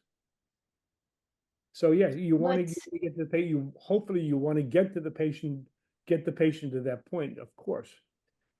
But I'm saying that it's more difficult than I think they ever realized because of the limitations of what we think is conscious perception, but it's not. Most of our perceptions are driven by complexes. Okay, but how can we evaluate the danger without being subjective? How do I know as a psychotherapist that it's really dangerous for him or for the patient to do something without being subjective? I think we can evaluate pretty well situations. I mean, many times the dream will tell you. So the dream will come in and give you one heck of a thing saying, whoa, look at this story. Look at this marriage. Look at this courtship. Look at this business enterprise. Look at this therapist you want to begin with. Let me tell you a story, okay? I mean, again, I really respect the question, and I'm not trying to put it down. I'm trying to offer a perspective on it. You're asking, how do we know? How do we know? And we're going to do it by way of a dream, an example that's very powerful. A good friend of mine, we trained together in New York, and he had been with male analysts for a long time. He wanted to work with the women analysts.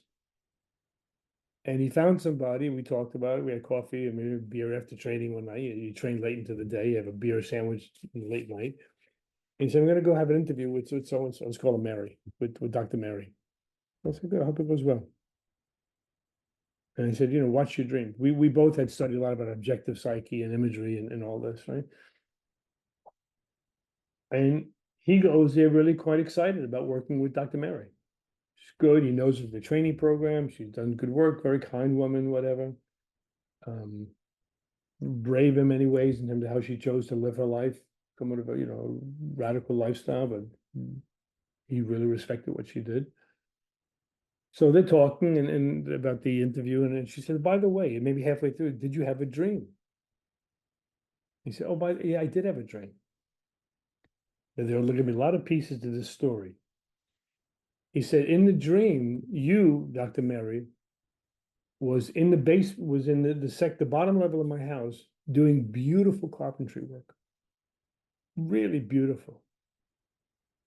like molded wood and then different levels and all of the great wood and shiny and all, and said the work was magnificent you're doing. There was a work of what in English you say a master carpenter. Falealeño, no? I don't know why you say master, but a falealeño is a carpenter. And it was a work of somebody who was a master at what they were doing, but with the carpentry, with the skills and the angles and all that. And she said, well, that's a beautiful dream. It's saying, clearly, I'm the master carpenter. Would you think that, Dana? The dream is saying that this therapist is going to be the master carpenter, right? Yeah. Yeah, I'm sure many of us would think that. However, now again, this is going to be a piece of a bifurcation in our training here today.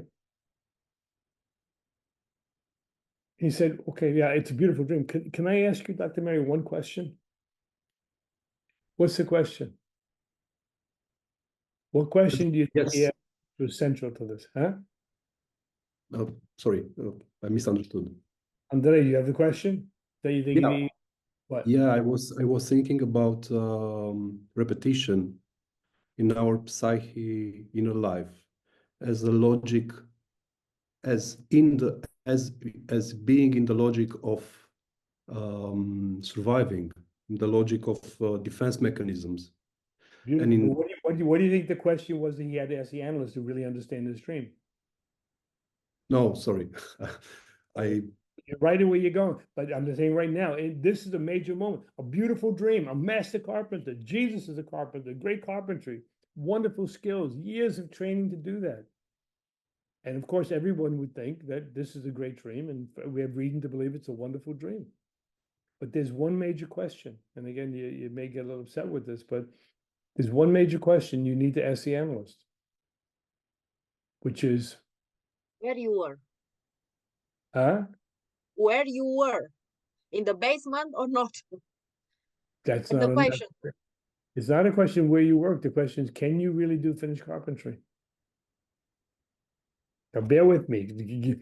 Before the clocks start coming, Yeah. give me a little time. Yeah. It's the ask the analyst, can you do finished carpentry? She said, of course not. It's just a symbol. It's a symbol that I'm the finished carpenter. I can do this level of work. Your psyche sees it. God sees it. The self sees it. Why don't you? She said, I want to see it. But can you do finished carpentry? She said, of course I cannot. I said, well, I've got to leave right now. Session's over. I'm not going to see you again. That's what he did. And it was such a, oh God. When you deal with archetypes and archetypal fields, now here's the key, a very important way of looking at this. One needs to be able to satisfy the mandate of that archetypal imperative. I'll say better English. One needs to be able to accomplish the chores that are put on you in that dream. If not, it's a projection that doesn't fit. And Jung talked a lot about projections. He said, there needs to be a hook to put a projection. If you're going to put liquid in this, some water, you need something to hold it, right? You can't just have a fantasy. Every archetype, every archetypal imperative, every archetypal behavior and field has certain dominants that go with it. Can the ego, you see, now we're getting into psychological learning, can the ego satisfy that? So if you dream, say, after, oh, I really had a great seminar, I really liked Conforti's work, and I had this great dream that he was giving a lecture in Romanian and making great Romanian dinner. I would tell you that's not a very good dream, because it's saying either you imagine or I did something I'm not capable of. I can't speak Romanian. I don't know. I wouldn't know how to begin making your meal. I don't know anything about your cuisine. Okay. The dream would be saying that the dreamer, accurately or not, is picking up that the analyst is doing something they are incapable of, or the therapist or the patient believing they're incapable of it. But the major part of the work that was saying, can the ego satisfy that mandate? Okay, say some of you are learning other languages, right? Maybe Italian. I mean, you guys are great in English. Unbelievable, your English skills. And all of you probably get lectured in English if you wanted to. But if the dream presents you as doing an activity that you do not have the skill base to accomplish right now, maybe a year from now, 2 years from now, it's saying you're taking on something you're not ready to do. Now, bear with me. There's another level. Okay. Now, where's Dana? Okay, Dana asked this question. So this is what motivated this piece, the part of the presentation. That sounds awfully strange, the way you're looking at this. That the person needs to be able to really fly a plane if they're a pilot in the dream, or be able to speak Romanian or Italian or German, whatever. Come on, it's just a symbol, just a dream. And I kind of kid around, only partially. I say, on my gravestone, if I have a gravestone, I wanted to put it wasn't just a dream. It wasn't just an image. Images are much more profound than that.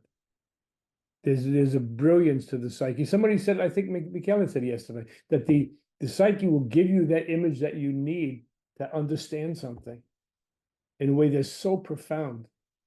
So here you can say that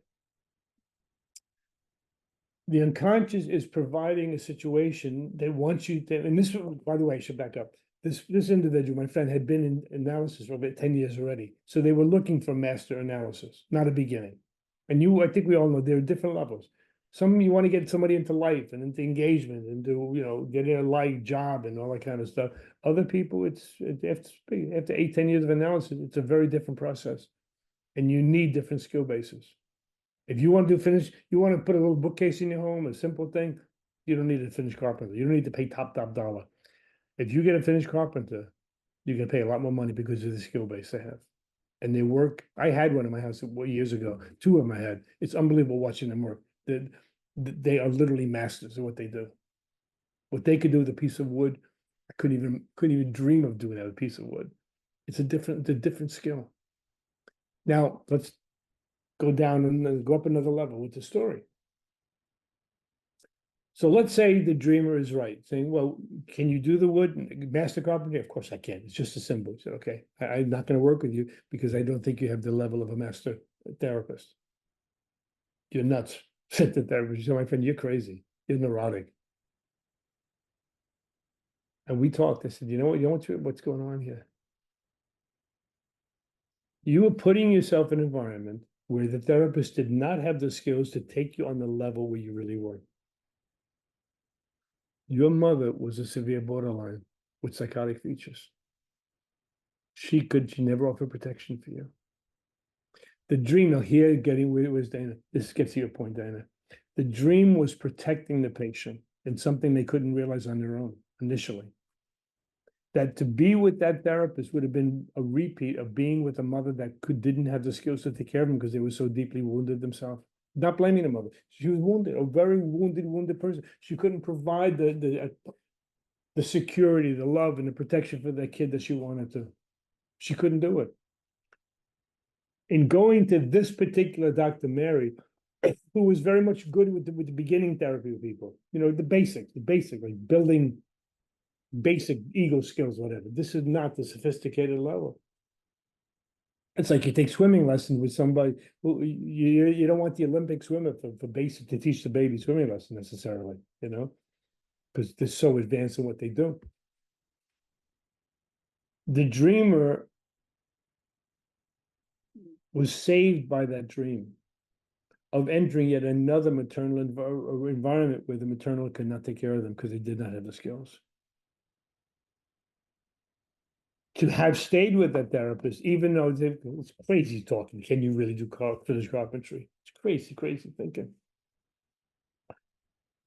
The dream was accurate. The dream was accurate with the message that they were giving the dreamer, saying, here's the work, I think, Dana, where you're going. The dreamer had to do that work on their own to understand, wait a minute, whoa, what am I doing? Would I be repeating a pattern with this kind of woman or not? Or with this kind of male, whoever it might be, male, female analyst? This even just happened to be Dr. Mary, a woman. And he realized, my God, and he went back to some of his mentors, and they said, Mary's okay, but Mary is not a great analyst. Mary does not have those wonderful skills that you need to take your life to the next level. The dream saved your heart. The dream was an example of Angelo Custodio, un angelo custodio, a guardian angel, to help them. So the dream, then again, it's so important what you're asking, can you get to that point on our own? The dreamer Because he'd done already 7, 8 years of analysis. He'd studied this work for many, many years. He had that insight. Now, what would you do? Let's say the story is correct, okay? That this was the wrong analyst of the person, and I know it was the wrong person's analyst was not on the highest, not on a good enough level. She wasn't that great an analyst. Again, very basic stuff, good. To make sandwiches, great, but to make a great meal, not there. What would you do with the client? They come to you, say one of your supervisees or somebody you really care about, a good friend, whatever, they tell you the story. And they say, well, I want to work. It's a great dream, right? Great dream. Dr. Mary, carpentry, finished carpentry, makes gourmet meals, whatever. But you have that information. They don't have it. It's not part of their conscious awareness. They're not able to apprehend the profundity of that dream. What do? Do we wait for them to get there? Maybe. If your kid's going to go out on a fishing trip, 30 miles out into the ocean, and they say, well, we're going on fishing. Well, yeah, my friend just bought a boat. Do they know about boating? No, they never boated before. Excuse me, you're not going on a trip. You're going to go 30 miles out into the deep ocean with somebody that doesn't know how to operate a boat? And no, please, honey, don't go. I'll buy you a ticket on another boat with a real captain. Somebody who knows about the ocean, who is an experienced fisherman. Too many things could happen out there, especially somebody does 30. You don't realize how far out that is. That's what, maybe 12 kilometers, 12 kilometers out into the ocean with somebody who doesn't know what they're doing. Oh my God, it's suicidal. So, it's a very, very tricky issue that there are times the therapist needs to jump in and say, well, or supervisor say, I don't think this is in your best interest. I don't think it is. And I know, oh, you're arrogant, you're inflated. Who are you to tell me? Who am I to tell anybody anything? Let them get it on their own. You know what, Dana? I'm not as confident. Maybe it's because I'm older right now. I'm 72, just about. And I've seen so much tragedy where people's choices are embedded in the complex. And they circumambulate and go around and around and around, and they don't break that pattern. The greatest people I met in the profession, the two mentors I had, they were very direct. They were not my analysts, they were my teachers. They would say, look, I hope someday you learn to understand why you're doing this, but this is a terrible mistake to go down this road with that person, to do this with this analyst or whatever. And one more part of the story. I'm going back into the 1980s now. There was one very famous analyst in New York who's getting a lot of international recognition, traveling around the world, lecturing back to Zurich and all that kind of stuff, right? All the trainees, all of us love, we want to work with this guy, whatever. And my mentor, Dr. Kaufman, said, there's something wrong that's going on with this analyst. There's something wrong. He said, I don't know what it is. I have no facts. But a few of us are part of the inner circle with Dr. Kaufman. Maybe 2 or 3 of us, right? We're very close. He said, stay away from that. And everyone said, oh, he's just envious because the other guy's becoming famous, becoming a world leader. Oh my God, look, lectures all over the world, writing books and telling stories and making tons of oodles of money and all that. Everybody wants to work with him from all the countries in the world. And Kaufman said, there's something going on there. I don't know what it is. I don't trust it. He had no facts, Dana. No facts. No data. No stories. What turns out 2 years later, this particular analyst had been having sex with many of his patients, taking money from them and having sex with them. And he got thrown out of the Jungian. If they did the ethics committee and all that kind of stuff, they said they found him to be, in fact, guilty. They were able to prove it by the women that came forward and other ways that they could prove it. They said all this stuff was true. He sniffed it out. He sniffed it out. Sometimes as parents we do it. I know it's different. We're not parents in therapy, but sometimes the parent says, honey, look, I think it'd be beautiful. Spend the weekend with them. They're wonderful people. Or you know what, honey, I don't want you to go there. Why, daddy? Why, mommy? I don't know what it is. There's something I don't like about it. There's something I don't like about it. Invite him to our house. A nice kid, like, come to our house. I don't really want you in that place. So, sometimes our intuition will pick it up. Sometimes our nose will pick it up. Like the aroma of a good meal, the aroma of a bad meal. Oh, I don't want to eat that. The fish doesn't smell good to me. Okay. Now, there's one more piece to the story then that I think is meaningful to your question. It is a really meaningful question. I understand it. I think I understand why you bring it up and why it is so important.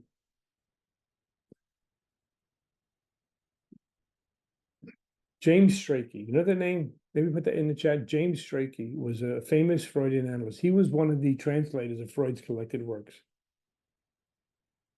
And I think the article he wrote is called On the Nature of Psychoanalysis or something like that, if you want to get the reference. But James Strachey, S-T-R-A-C, something like that. James Strachey. And in the article, he says there are times, and this is exactly to your point, Dana. There are times the analyst or therapist needs to lend their superego function to the patient who doesn't have a well-developed ego or superego. You lend it to them. And if you think about the analogy to medicine, it's really passive immunity.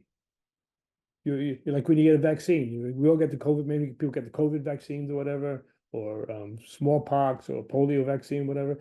And it's to develop a memory in the body. You're putting in something so the body develops a memory. Oh, I remember how to deal with COVID. I know how to deal with polio because the body remembers, the antigen it created in response to the virus. What James Strachey is saying in that piece, would you go, Dana? There you are. What he's saying is there are times when the patient can't get there on their own. Lend them yours. We know it's fraught. It could be dangerous. There's no question. It could be castrating in the sense of diminishing their ego capability. All of that's true. And also there are times when you say, you know what, this ain't going well. Where this road is going. That is not a good road to go down. And sometimes you lend it in the hope that in lending your ego, I take it, put it in here somewhere and hope the body will develop a response to it. The psyche will develop a response to the wisdom, Dana, you're giving to the patient by that story. Say, you know what, this marriage piece or that new therapist or that the business proposition, let's take a lot of time because it seems like there's something really off with it. There's something off. That insight on your part, it also is not only insight, it's your love for that person. You care for them. You care that deeply to risk doing that. Oh, Danny, you're so arrogant. You told him what to do. You're arrogant. You tell him what you think. You're violating all of the things we learn in graduate school. Maybe because you really care about him too. And it's not a violation. It could be. I mean, some therapists want to take over everybody's life. Yes, of course. This is different. And what we're talking about is the moments when their ego cannot catch it and they are at a threshold moment. And if they make this decision this way, it could be really very, very consequential in ways that are not generative for the individual. So it's a loaded piece, really loaded. So I hope that helps with your question. Yes, thank you. You're welcome. Okay, how about this? Why don't we take a 15-minute break and then I want to get to a couple of dreams, which is a great way of working with this. Okay, how you holding up? Okay, how you doing with fatigue factor? You okay? You need coffee or what? You good for another hour? Yes, it's good. Definitely. Yeah. If not, don't admit it. Christine, that's great with the heart. Okay, so see you in 15 minutes. So 15 minutes is what? So 12:50. What time is it in 15 minutes? 8 and 5 minutes. Okay, got it. Okay, see you in a few. Bye. Bye.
Excuse the spelling. A pattern is the coalescing of multiple trajectories into a singularity. Maybe for some of you, you get up in the morning, the first thing you do is you meditate. First thing you do is go to the coffee maker and make your coffee. Maybe first thing you do is you go to the bakery, whatever. Everyone's got a pattern. You go take a run, you do yoga. So a pattern is a coming together of many trajectories into a singularity. So of all of us, 35 of us, there may be 35 different ways of beginning the day.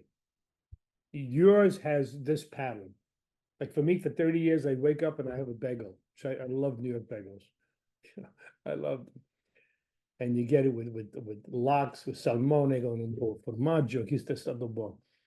So anyway, we have a pattern. And when you look at life is expression of many different patterns.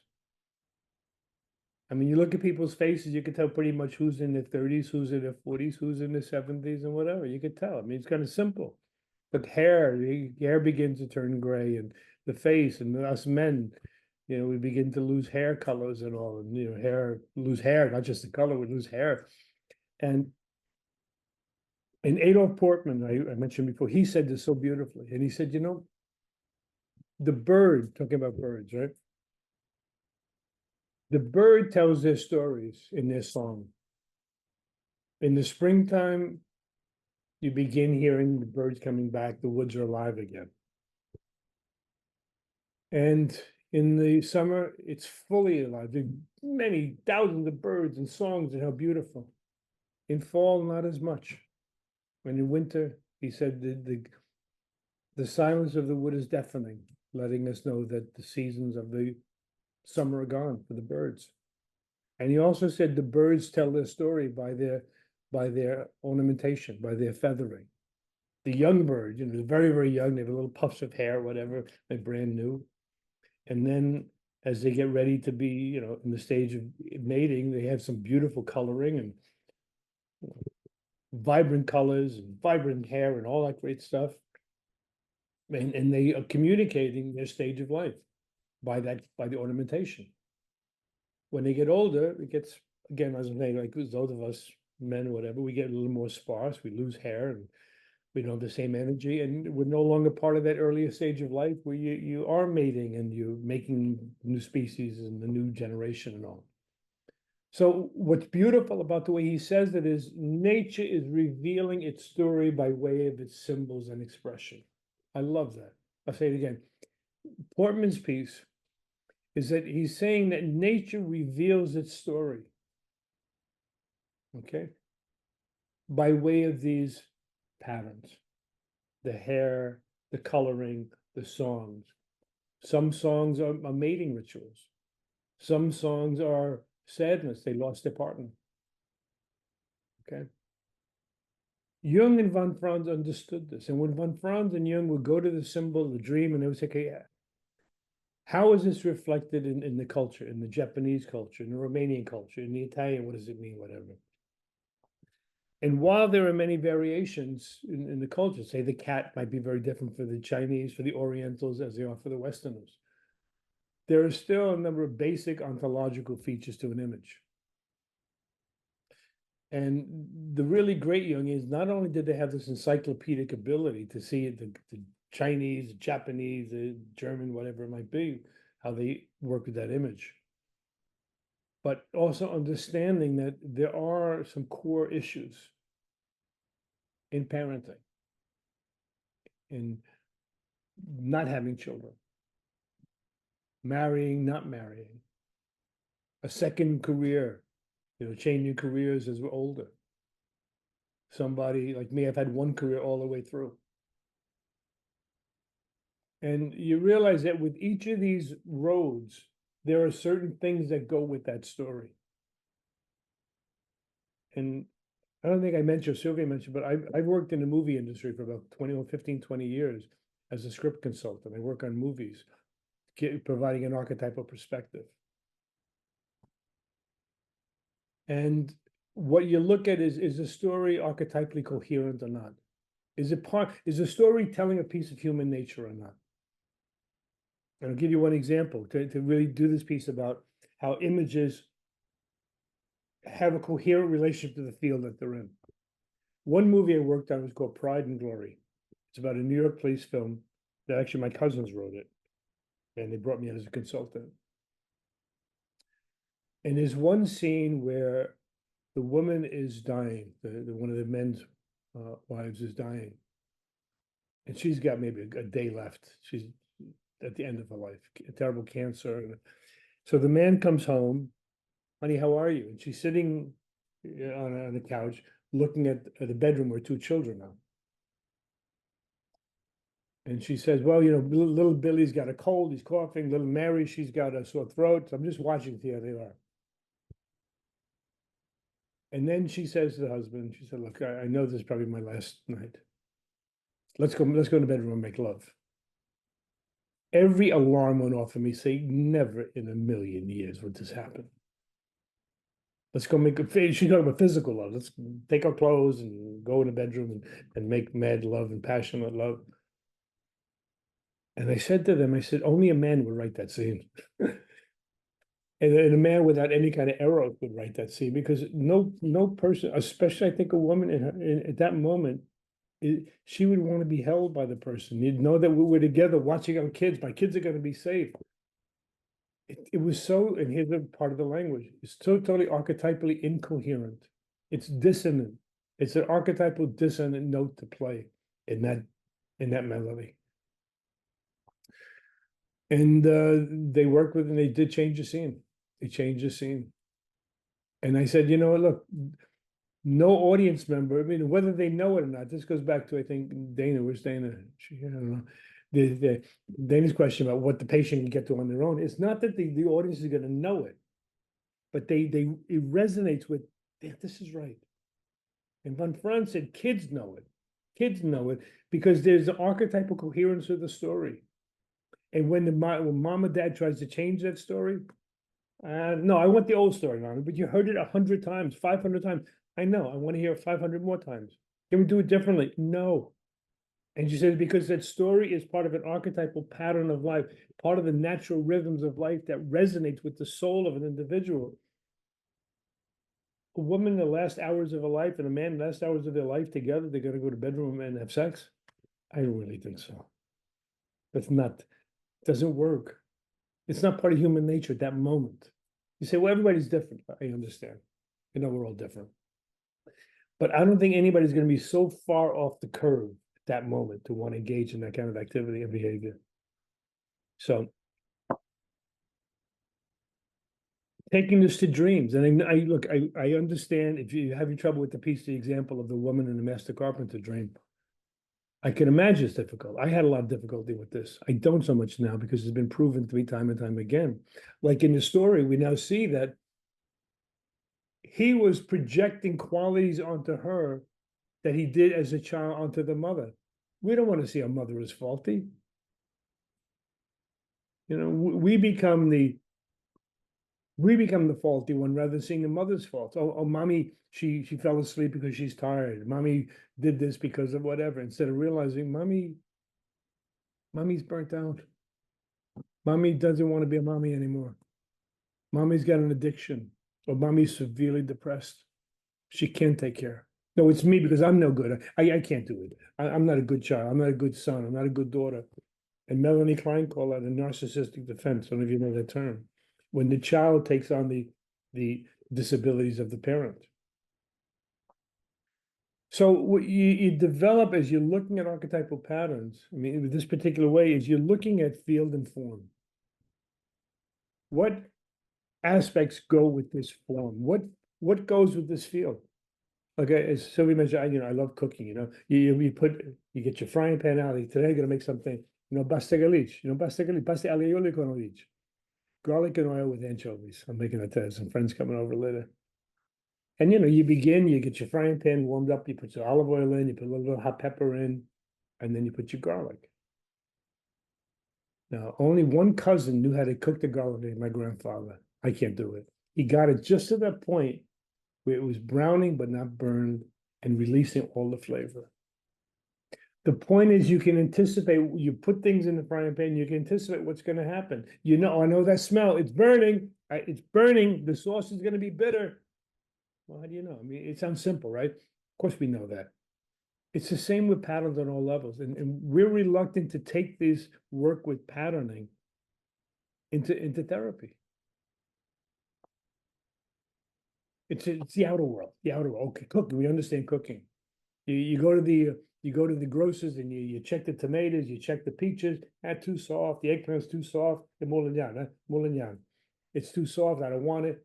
And you know, so it's not right. You know what you're testing for, because you're testing it, you're feeling it, because there's a certain image, a certain experience you have of what makes a healthy eggplant, what makes a healthy peach, what makes probably a delicious tomato to put in the ouzo, right? You learn that after a while. But we're reluctant to say it happens in human relationships too.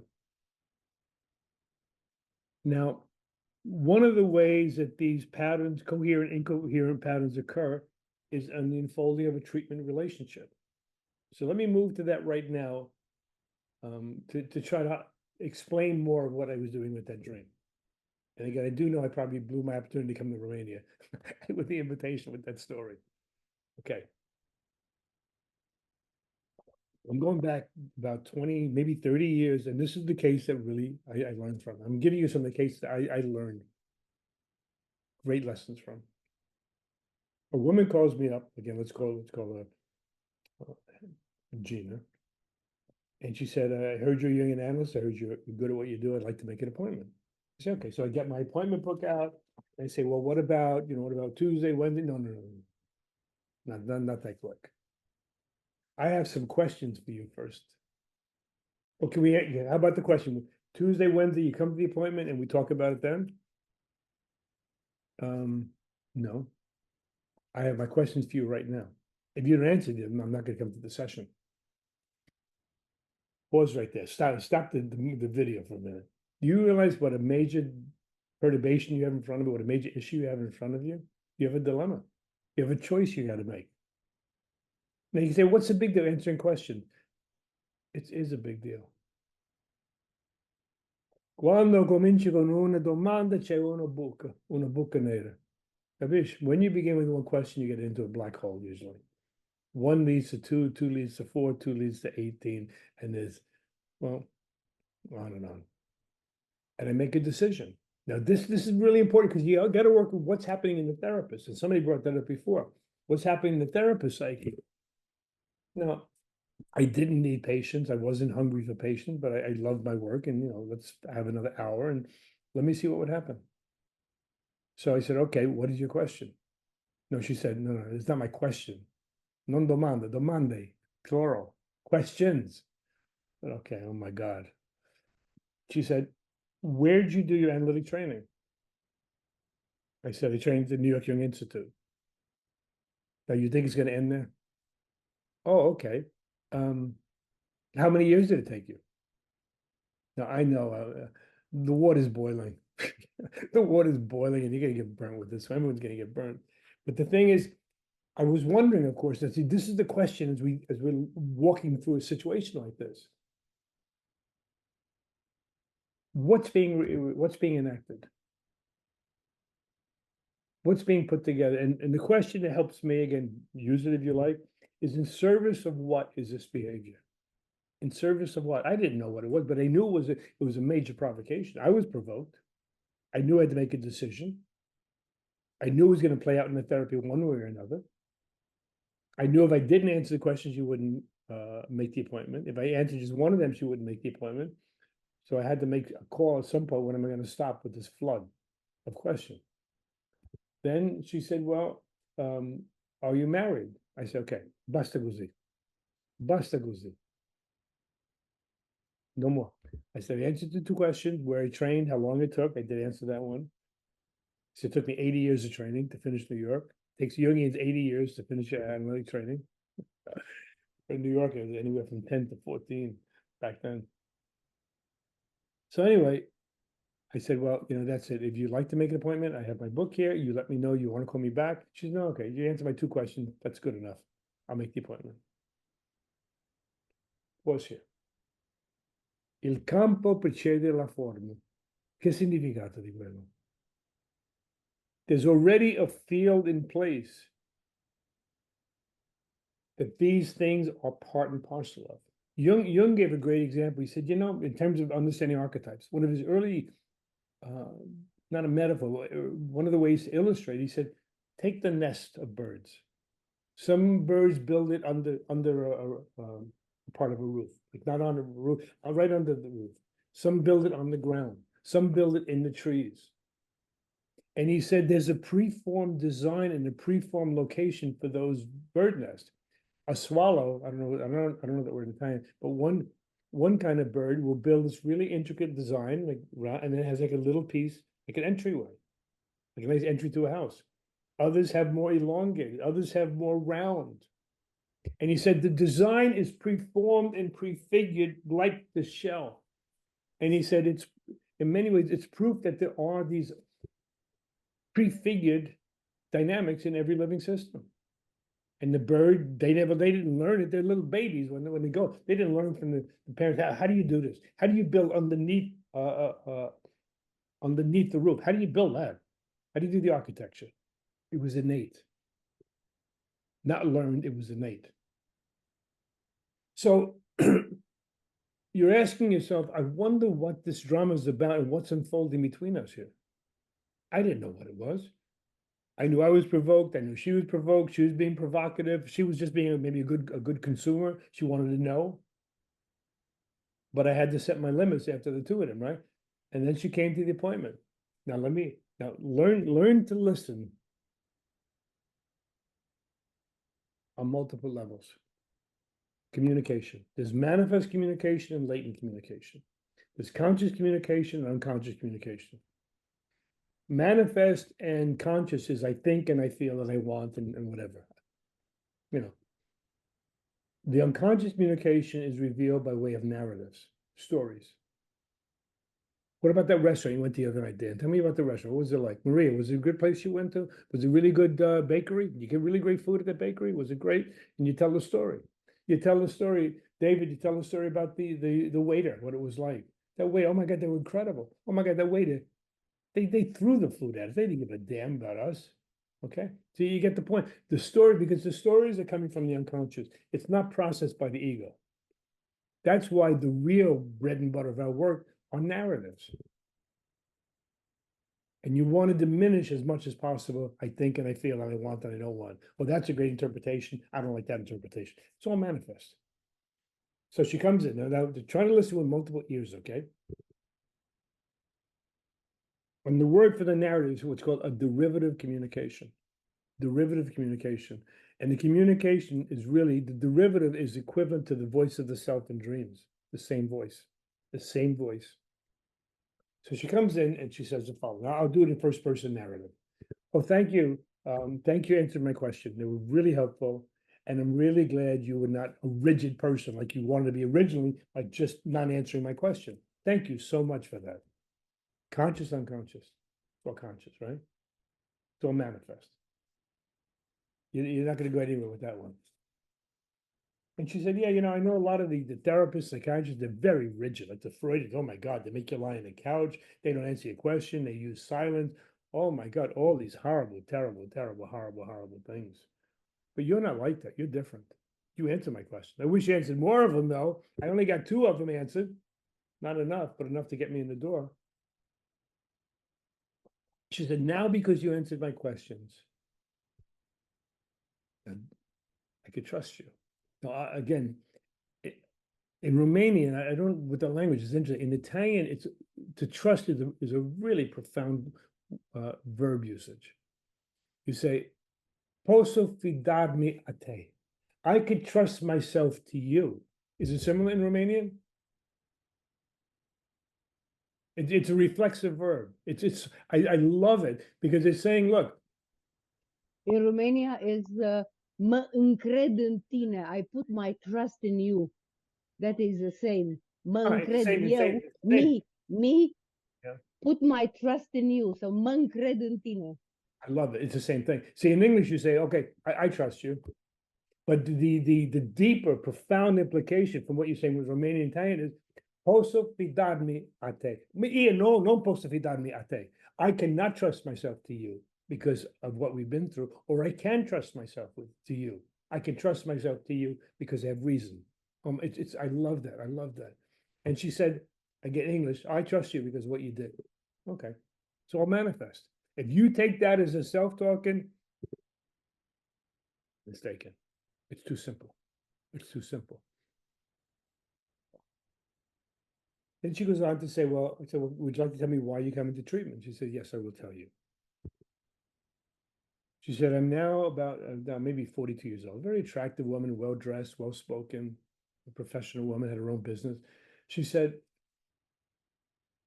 a series of very strange events have been happening in my life. And let me describe them to you, she says. I would meet a man, I date with many people. I'm not married, I date.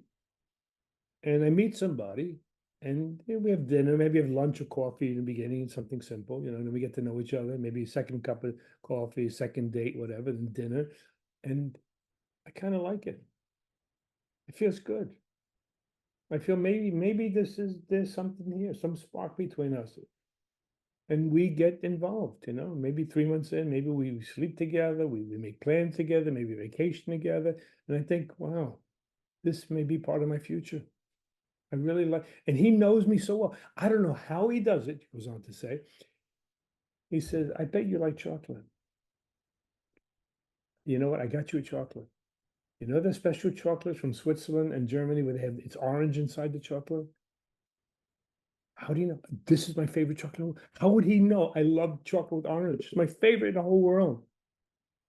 And then he said, then maybe the next month, he said, you know what? I got seats at the play. Madame Butterfly. That is my favorite. It's a brutal play. It's a tragic story, but it's my favorite play. Puccini's music, when Maria Callas did the song, oh my God, the songs are magnificent. It's a rough story. But how did he know? And he said, I got great seats. I got really great seats. And this went on a year and a half, 2 years into it. It was like magic. Like he's reading my notes somewhere. I had no notes. And then about a year and a half into it, he says, honey, I got seats for another one of the plays. The other one, remember Fiddler on the Roof? You love Fiddler on the Roof? I got the seats for that. Oh God, great. So, but you can do me a favor. I got to leave town for a day, and I'm having a little bit. Tell me this expression, okay? You say in English a cash flow, but you don't have enough cash to pay your bill. So I have to pay my taxes, and I'm about $5,000 short. Would you loan me $5,000, even $2,000 for just 3 days? I'll pay you right back, honey. Only three. You want 5,000? You want 10,000? Take whatever you want. Okay, give me the 5. Give me the whole 5,000. Okay, honey. You sure that's all you need? I'll give you 10. I'll give you 20. No, thank you so much. I'll take the 5. And he said, honey, we're together. We're a couple. We're in this. You know about my chocolate with orange, huh? Nobody else knows about my chocolate with orange. That's at least worth $5,000. So I say, honey, I'll see you another day. We'll get ready to go to the play. Okay, I'll call you tomorrow night because I'll be back from the work trip in the afternoon. I'll call you at the night and get ready for the play then and all that. Good, can't wait. I'm gonna wear that new dress, that beautiful dress that I got. I love that. You look great in it.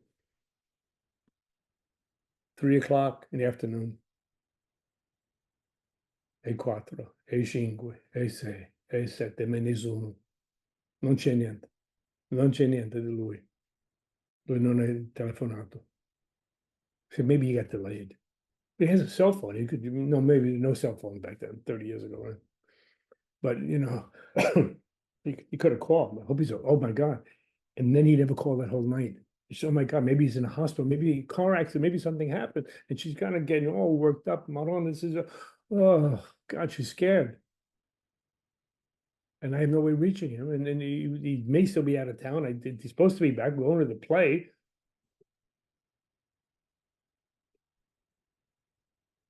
We'll call in the morning. Okay. Maybe the place, maybe I got it wrong. Maybe the place tomorrow night. Niente. The prossimo giornata non è stato niente. He never called again. And she said, what in God's name is going on here?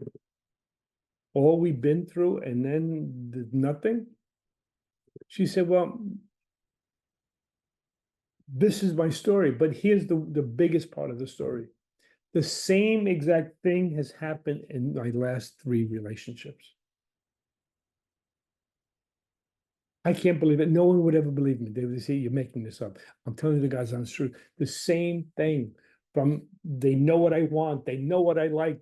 I'm a princess for them. I'm special to them. We go to plays, we vacation, Europe, all over the world. We do things. It's beautiful. They know me. They know me in these special ways that no one should really know. But I love it. I feel so understood and seen. And they end up giving me whatever I really like and whatever I want.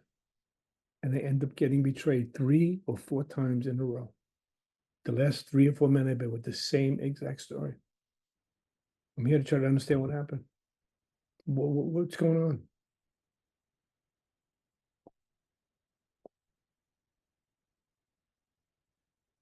We're talking a lot about how the therapy is really orchestrated by the self.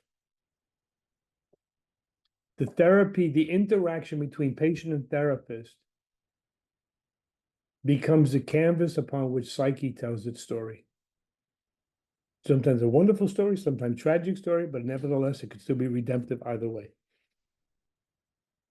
We have a bigger job.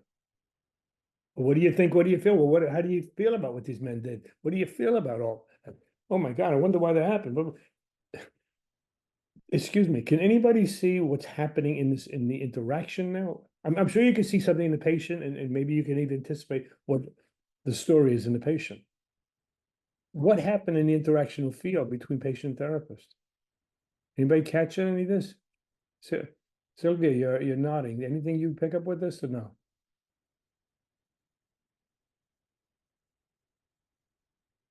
Sylvia, you? Alionte. I see you're nodding your head as I ask the question. Oh, yes, I am. Okay. Okay, you can pass. That's fine. Do you rather not say anything right now? That's okay. Anybody want to make a comment? Anything you see going on between patient and therapist that is being revealed in her stories? See, this is a huge learning About curve. trust. It's about trust. It's about trust. Yeah. So after 4 experiences, the same pattern repeated with men. First thing when she calls you, it's searching for trust. Say more about when she calls you. What about it? So when she calls you first time asking questions, she is assuring her about trust that she's gonna put in you before starting a new relationship, even if it is with his therapist. Okay, you're halfway there. Pause. In the same way, when we did the case with the guy with the money, right, at the clinic, and the father, people said, well, he wanted to get love. He was wanting to get love in a way that was maybe generative, maybe not generative. To say that she's wanting to trust, what is she wanting to trust though? It's not so clean. It's not so clean. What is being repeated? Issue of trust, yes, but the story. Dr. Lang's he was one of the most brilliant people I've ever met in my life. And I don't idealize people. This is Robert Lang's, maybe you can get some of his books, whatever. One of the comments he made is that communication is perception. Oh my God. Communication is perception. What we speak about is revealing our experience. And yesterday, I think with Michaela brought it up, Wilfred Bion's work about unconscious selected fact. The stories we tell are revealing the situation we're in, and they're revealing il voce de psiche. Capisci? Il voce de psiche nella storia. The voice of psyche is communicating by ways of these requests of the therapist and these interactions. Okay. So when we hear the stories of the patient, all these things she's saying, what is she communicating about the way I already interacted with her? And what have we learned to trust? She's done the same thing 3 or 4 times. Now, you know, there's le radici un po' basso qua, no? Grande radici qua per questa storia, questo modello. We're gonna get, we have enough time to do this. We can finish it tomorrow, whatever we don't get to today. Number one, let me do it because of time for today. She's telling you stories about what? These men, they give me what I really want, what I love. And then they end up betraying me. They make me feel special. They make me feel loved. Sono principessa del castello. Principessa, qua chi sto in grande giornata. I'm the princess of the castle.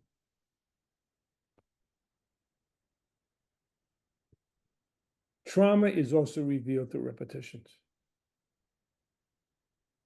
And this has been a major part of my work and part of the expertise I've developed over these years of having an ear to catch trauma. And in line with that, anybody's interested, I think I mentioned yesterday, Wednesday at noon, East Coast, my time, 12 o'clock noon, is a seminar I've been doing for 7, 8 years. And we're looking all around trauma and communication and defense mechanisms. It's a wonderful seminar, probably 10 different countries represented. And you may want to think about it. Mikhail, you were in it for a while. You were there. Yeah. So anyway, so she's telling you, so why are we hearing this story? These men give me what I want. I love it. I feel special. I feel unique. I feel loved. And then they, chissà tradito, chissà grande tradizione. I'm betrayed. I'm betrayed. Why are you hearing the story? Is the story only coming because she's coming to treatment to deal with this issue? No. Remember, therapy will, in almost every case, repeat the issue. We'll repeat it with the therapist. It's a great, I remember I said it a little bit ago today, maybe half an hour ago. The repetition is a wonderful occasion for transformation. It also can become a tragic experience of repeating the same trauma if we don't catch it. Why? What did I do already in the therapy that she could be revealing when she said, they give me everything I ask for, and then I get betrayed? Is it a You also Cronos gave her. Abuela? No. Who's saying? Who's talking? I heard a couple of So- voices. Two voices. I said that it is a case of Puella, a reverse case of Puella. Ma cosa ho fatto? Cosa ho fatto? Ho fatto qualcosa in questo trattamento. You answered I her did something. questions? Okay, who's talking? Can't see who it is. Dana, Dana, okay, yeah, okay. you answered her questions? Yes, beautiful. Exactly. I answered the question. So now take it the next step, Dana. You see what's happening? I did something that she's responding to that's being repeated, that was being repeated in her life. So then if you were to draw a correlation between her stories of what the men do and what I did, make the correlation. What did I do that's similar to what these men did? You also gave her what she wanted, what she asked of you. Perfecto. That Okay. is the point. Christina, it's So- exactly, both exactly right. I gave her what she wanted. And yes, on one hand, then you can say trust, but what does she trust? She trusts that which betrays. The same way the guy with the money and the father. They trust that which betrayed. So what is she saying to me? By what I did. It was a betrayal. I'm sure, yeah. It was some ways, look, let's be real. Let's be real. What's one of the reasons I answer the questions? To fill an hour, to get a new patient. I mean, I said, and I mean it, I wasn't hungry for hours. I didn't need money. I was okay with my family, making enough money to live in the home and everything. Even if it wasn't, I hope I would have done things to do that. But have you been triggered by the fact that she put you in this uncommon condition to be asked? She did. Who did it? Questa No, attività del campo. Her complex. Il campo. Well, the archetypal That possession. is. The archetypal that is. possession. That's what is. created these conditions where the repetition occurred. You see how beautiful Yeah. it is? Yes. It's yes. fantastic. The field created conditions for the repetition, so I didn't have to go digging who did what to whom. I already did it with her. And she's saying it, so we make the Christina and Dana, if you would make the interpretation, you would say, I think you're telling me, this is what I said to her. I mean, you're telling me that you really appreciated me answering your questions on the phone. I answered 2 out of 20. but I answered two of them. And in many ways, I knew you were not going to even make the appointment if I didn't answer your questions. So I decided to answer them, and you did make the appointment. And you're appreciative. You say, thank you. I'm warm, I'm good, and all that great stuff, right? But then you go on. This is exactly how we make the interpretation. Then you went on to talk about these stories of these men, these psychopathic men that will make you feel special. Now think of the words. Think of history right now. Think of her past. Men that make you feel special by giving you things, and then they take what they want from you. Pause right there. Can you hear that story? You're telling me that's what I did. I took from you because I ensured you'd be coming to the appointment, okay? By giving you what you wanted. You're telling me it was a seduction on my part. And based on this, like all these men, you've been in this field of terrible seduction, exploitation for a long time. I didn't have a sense of the history yet. You know what I mean? And I said, based on this, I'm not going to answer any more of your questions. If you don't want to come to any more sessions, that's fine, but I'm not going to answer any more questions. Okay, now, take it the next step. Now, I have a dual training in Jungian and Freudian analysis, okay? And it's a godsend, it's a gift. The Freudians have a wonderful eye for defense mechanism and trauma. Can anybody in the stories here, I'll read it, I'll say the line one more time, and you tell me the trauma behind it. These men make me feel so special. I'm a princess. They give me all these great gifts and everything, and then they take what they want from me. What's the story? Abandon. Più forte di Oedip, Oedip. Incesto. No. She was incested by her grandfather for 10 years. Not only was she incested, her mother was incested by the man too. And the mother would take her every day to be taken care of by the grandfather when the mother went back to work. Are you out of your mind? Talk about dissociative reactions. So you get the picture now. When she says, they make me feel so wonderful, so special, Yes. so beautiful, so loved, and they Yes. give me all these gifts, and then they just take what they want from me. Oh my God, you want a more powerful derivative of communication about incest? Isn't that what Yes. happens with incest in most stories? You just, hey, don't tell anybody about a special thing.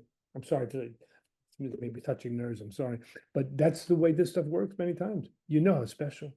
We have something really unique here. Oh, Maran, it's a psychopath. It's a psychopath.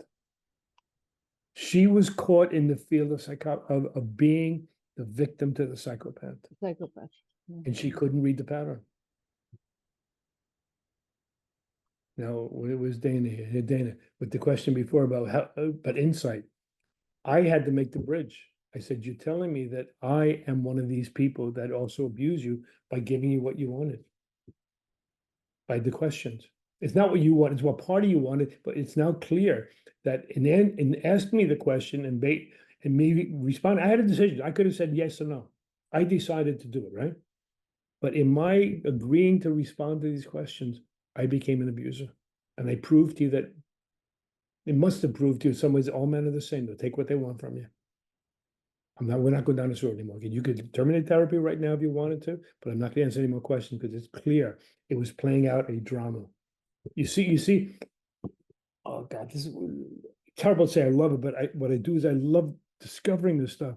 It's a pre-existing drama. She came to therapy with the pre-existing drama. All the steps, salsa, cha-cha, rumba, all the steps are already there and the behaviors were there. Answer my questions or else. Prove to me, Conforti.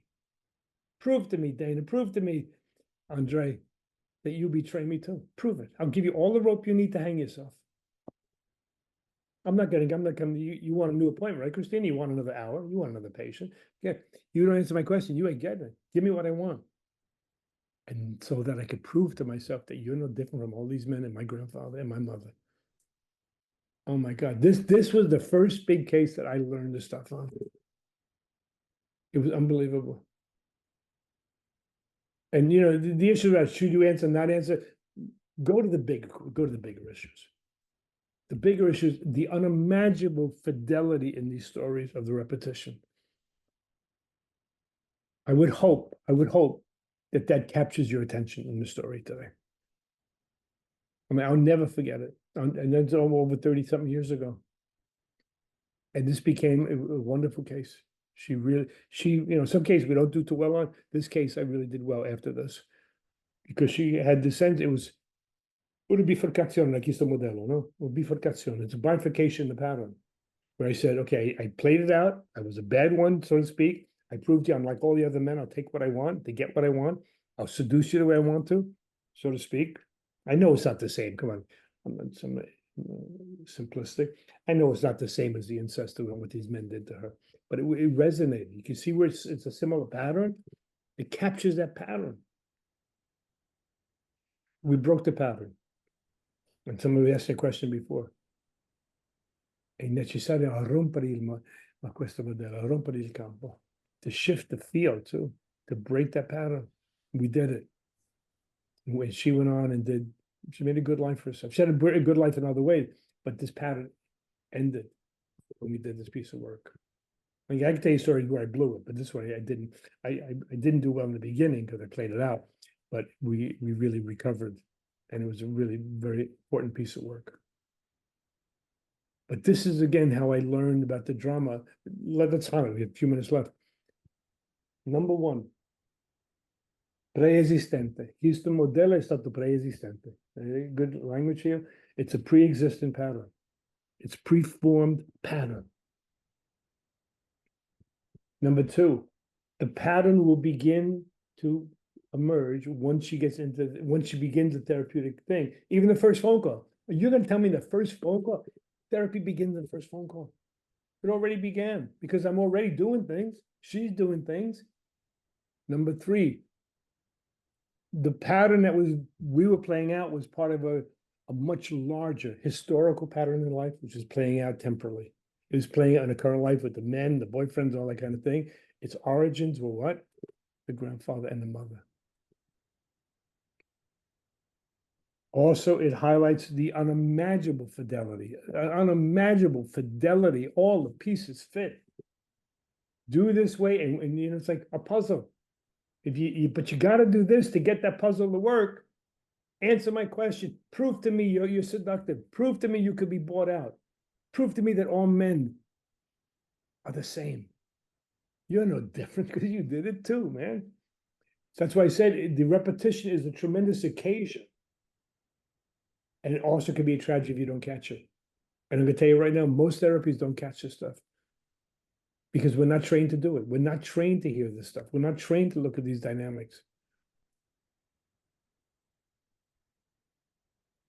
And the last thing is the power of being able to shift the field. The fields, there's always going to be a magnetic field. There's always going to be a bad restaurant, good restaurant. But you decide you don't want to go back to the bad restaurant. That's okay. It's still going to be out there. It's still going to be around the corner, but you don't want to go there anymore because it's not good for you. The service and the food is not good, but it's still there. So the fields remain. The field of deprivation is still there, but you know what? You found a way that you're not taken over by it anymore. That's such an incredible gift. An unbelievable gift. And that's the case that set me on this road with this stuff.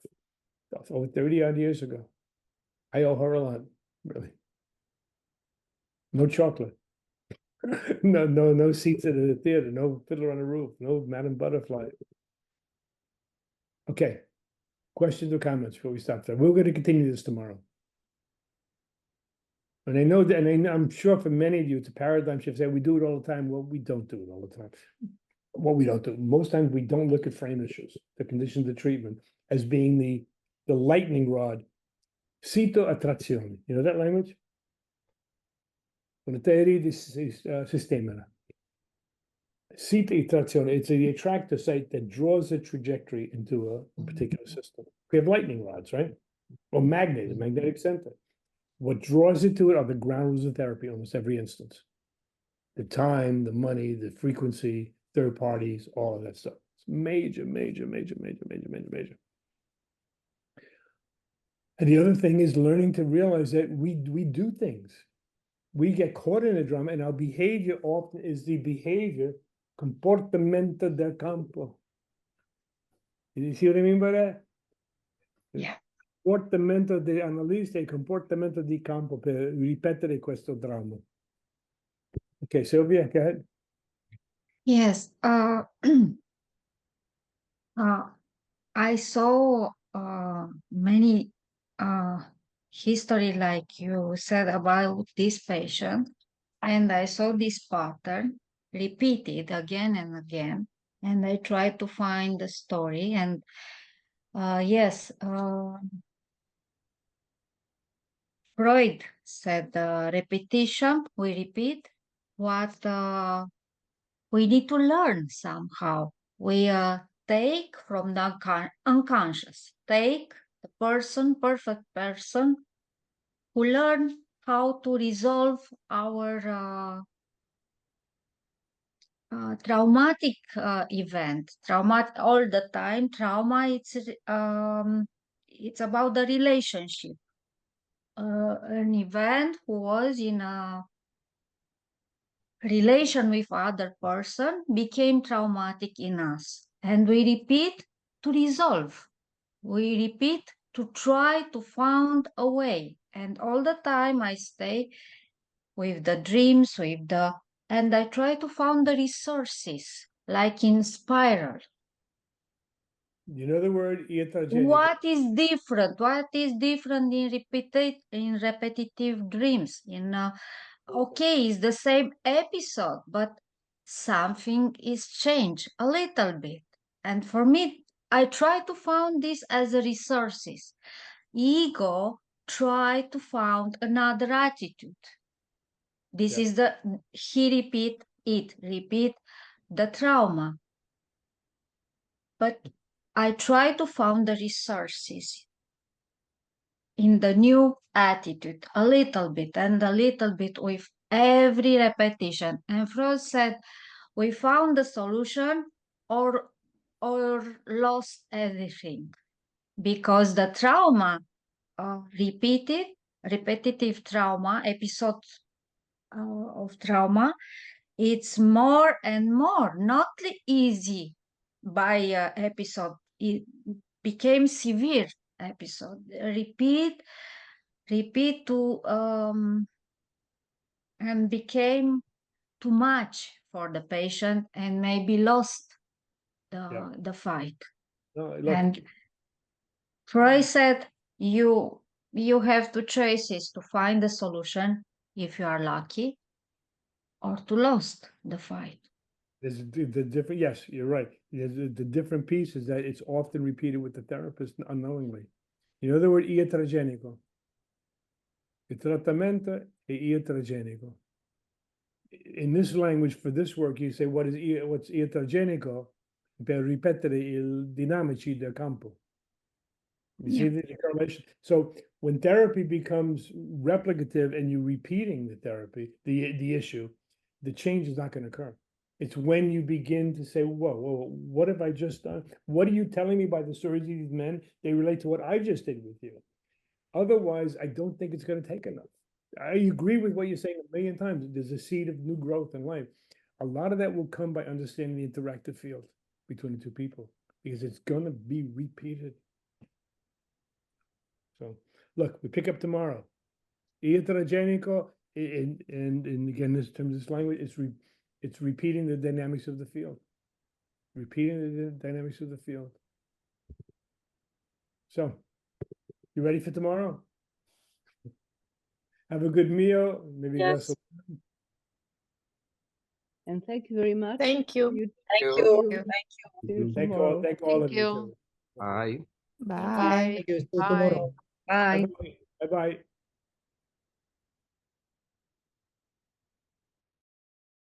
So bye bye to everyone. La rivedere. Arrivederci. Arrivederci. Arrivederci. Arrivederci. Ah, Silvia! Ciao. Hello. Ciao, ciao. Ciao, ciao. Silvia, may I join something? May I join Yes, yeah. something Yeah, about yeah, what, yeah. about Yes, what yes. you said? Silvia, it's for you. Ah. No other Yes. people there. I can talk. Allora, I have some difficulty to understand English. with this man, because I lose many words. But in any case, what you talk about now about a traumatic event is correct. What you said, to find a new resources underneath the defenses. Okay, you are right, but I join that some is another way to approach the traumatic event, repeated story of traumatic event. That is that the analyst has to enter in the talking narrative of the traumatic and became with imagination, obviously, imagination to enter like a protagonist or a victim of the traumatic event and try to find inside the therapist the new perspective, new way to turn around if I am in the middle of a traumatic event that I image, no, my image. Yes. I try to turn around and find different perspective, perhaps better, perhaps worse, I don't know. But in any case, and work with this. I talk with the patient, saying, for example, I try to image how you suffer in this situation. I try, not I understand, of course. I try, and I image to be there. And if you agree, I transmit to you what I found with a different perspective about the traumatic event. I found that it could be good, could be. Thank you. Okay. Thank you. And also could be Thank you, Lucia. useful the Silvia, contra transfer. Scusa, yes, this is sort of controtransfer. This, Yes. come dire, arise, like you said, new energetic resources. I saw this like in spiral appear in many cases because was my experience in this situation, and somehow the lesson what it is the same lesson and repeat it, and they say, oh, the same situation. And I say, I no, know the that. situation in fact is not the situation. You see the situation like how to say, like a gas fire. The atmosphere, also the atmosphere. Yes, you feel the atmosphere, and Yeah. it's an indicator, but in fact it's an indicator of a new resources, or like a dreams say, okay, in this atmosphere you see your ego can do this, or we have this, or you see this perspective. Yeah. Psy has said, but this perspective, and the patient, I saw also this, they say the lesson and stay in the circle. The lesson say it's not about the lesson, it's like about the the mouse in the atmosphere. cage, like the mouse in the cage. Yes, No? and I try to take them and say, but in which moment, and what you do different a little bit, and see the dreams. No, what is different? Nothing is the same. What is different?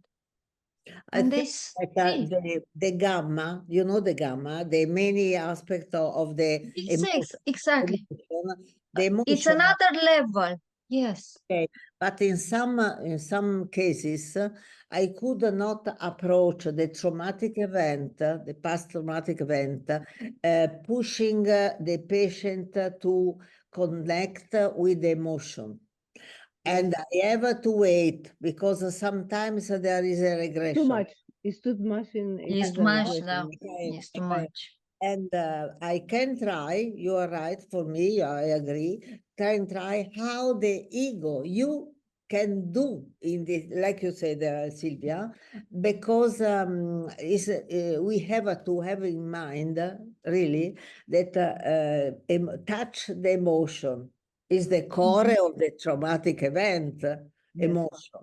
Perhaps there is the memory of the episode, but the dissociation is the emotion.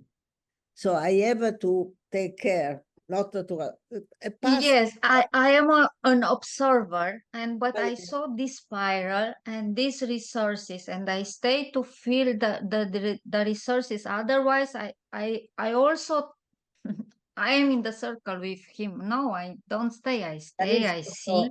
and I finish, sorry, because it's late also for you. But I believe that the repetition, perhaps the teacher said, but I didn't listen. Allora, the repetition means to also to nourish, it's strange, also to nourish the link that the patient nourish. The repetition is not always negative for the patient. It's a sort of defenses. It's strange. But like in the obsessive neurosis, Yes. yes, the patient repeat, but there are come si chiama, two economic, psychological economy. One is I remain in this memory because I myself doesn't allow me to forget, because I have to work on. Okay. The second one is the other side, is like a defense. Because if I repeat, I come si chiama? I don't want, or I reject to change. To change, Exactly. yes.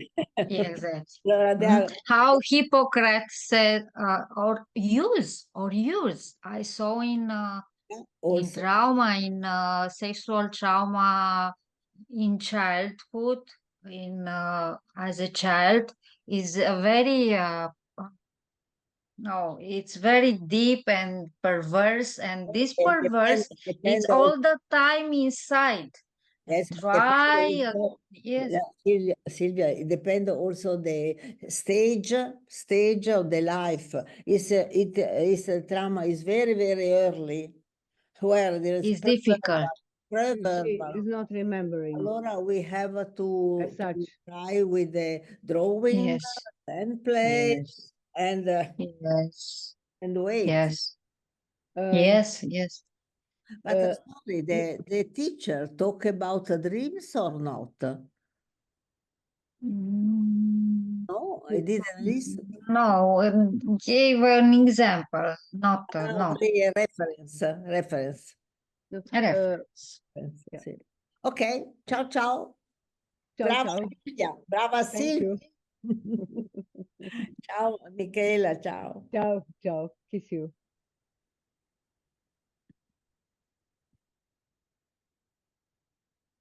Eu tot scriam pe Pa. acolo. Pa. Seară bună.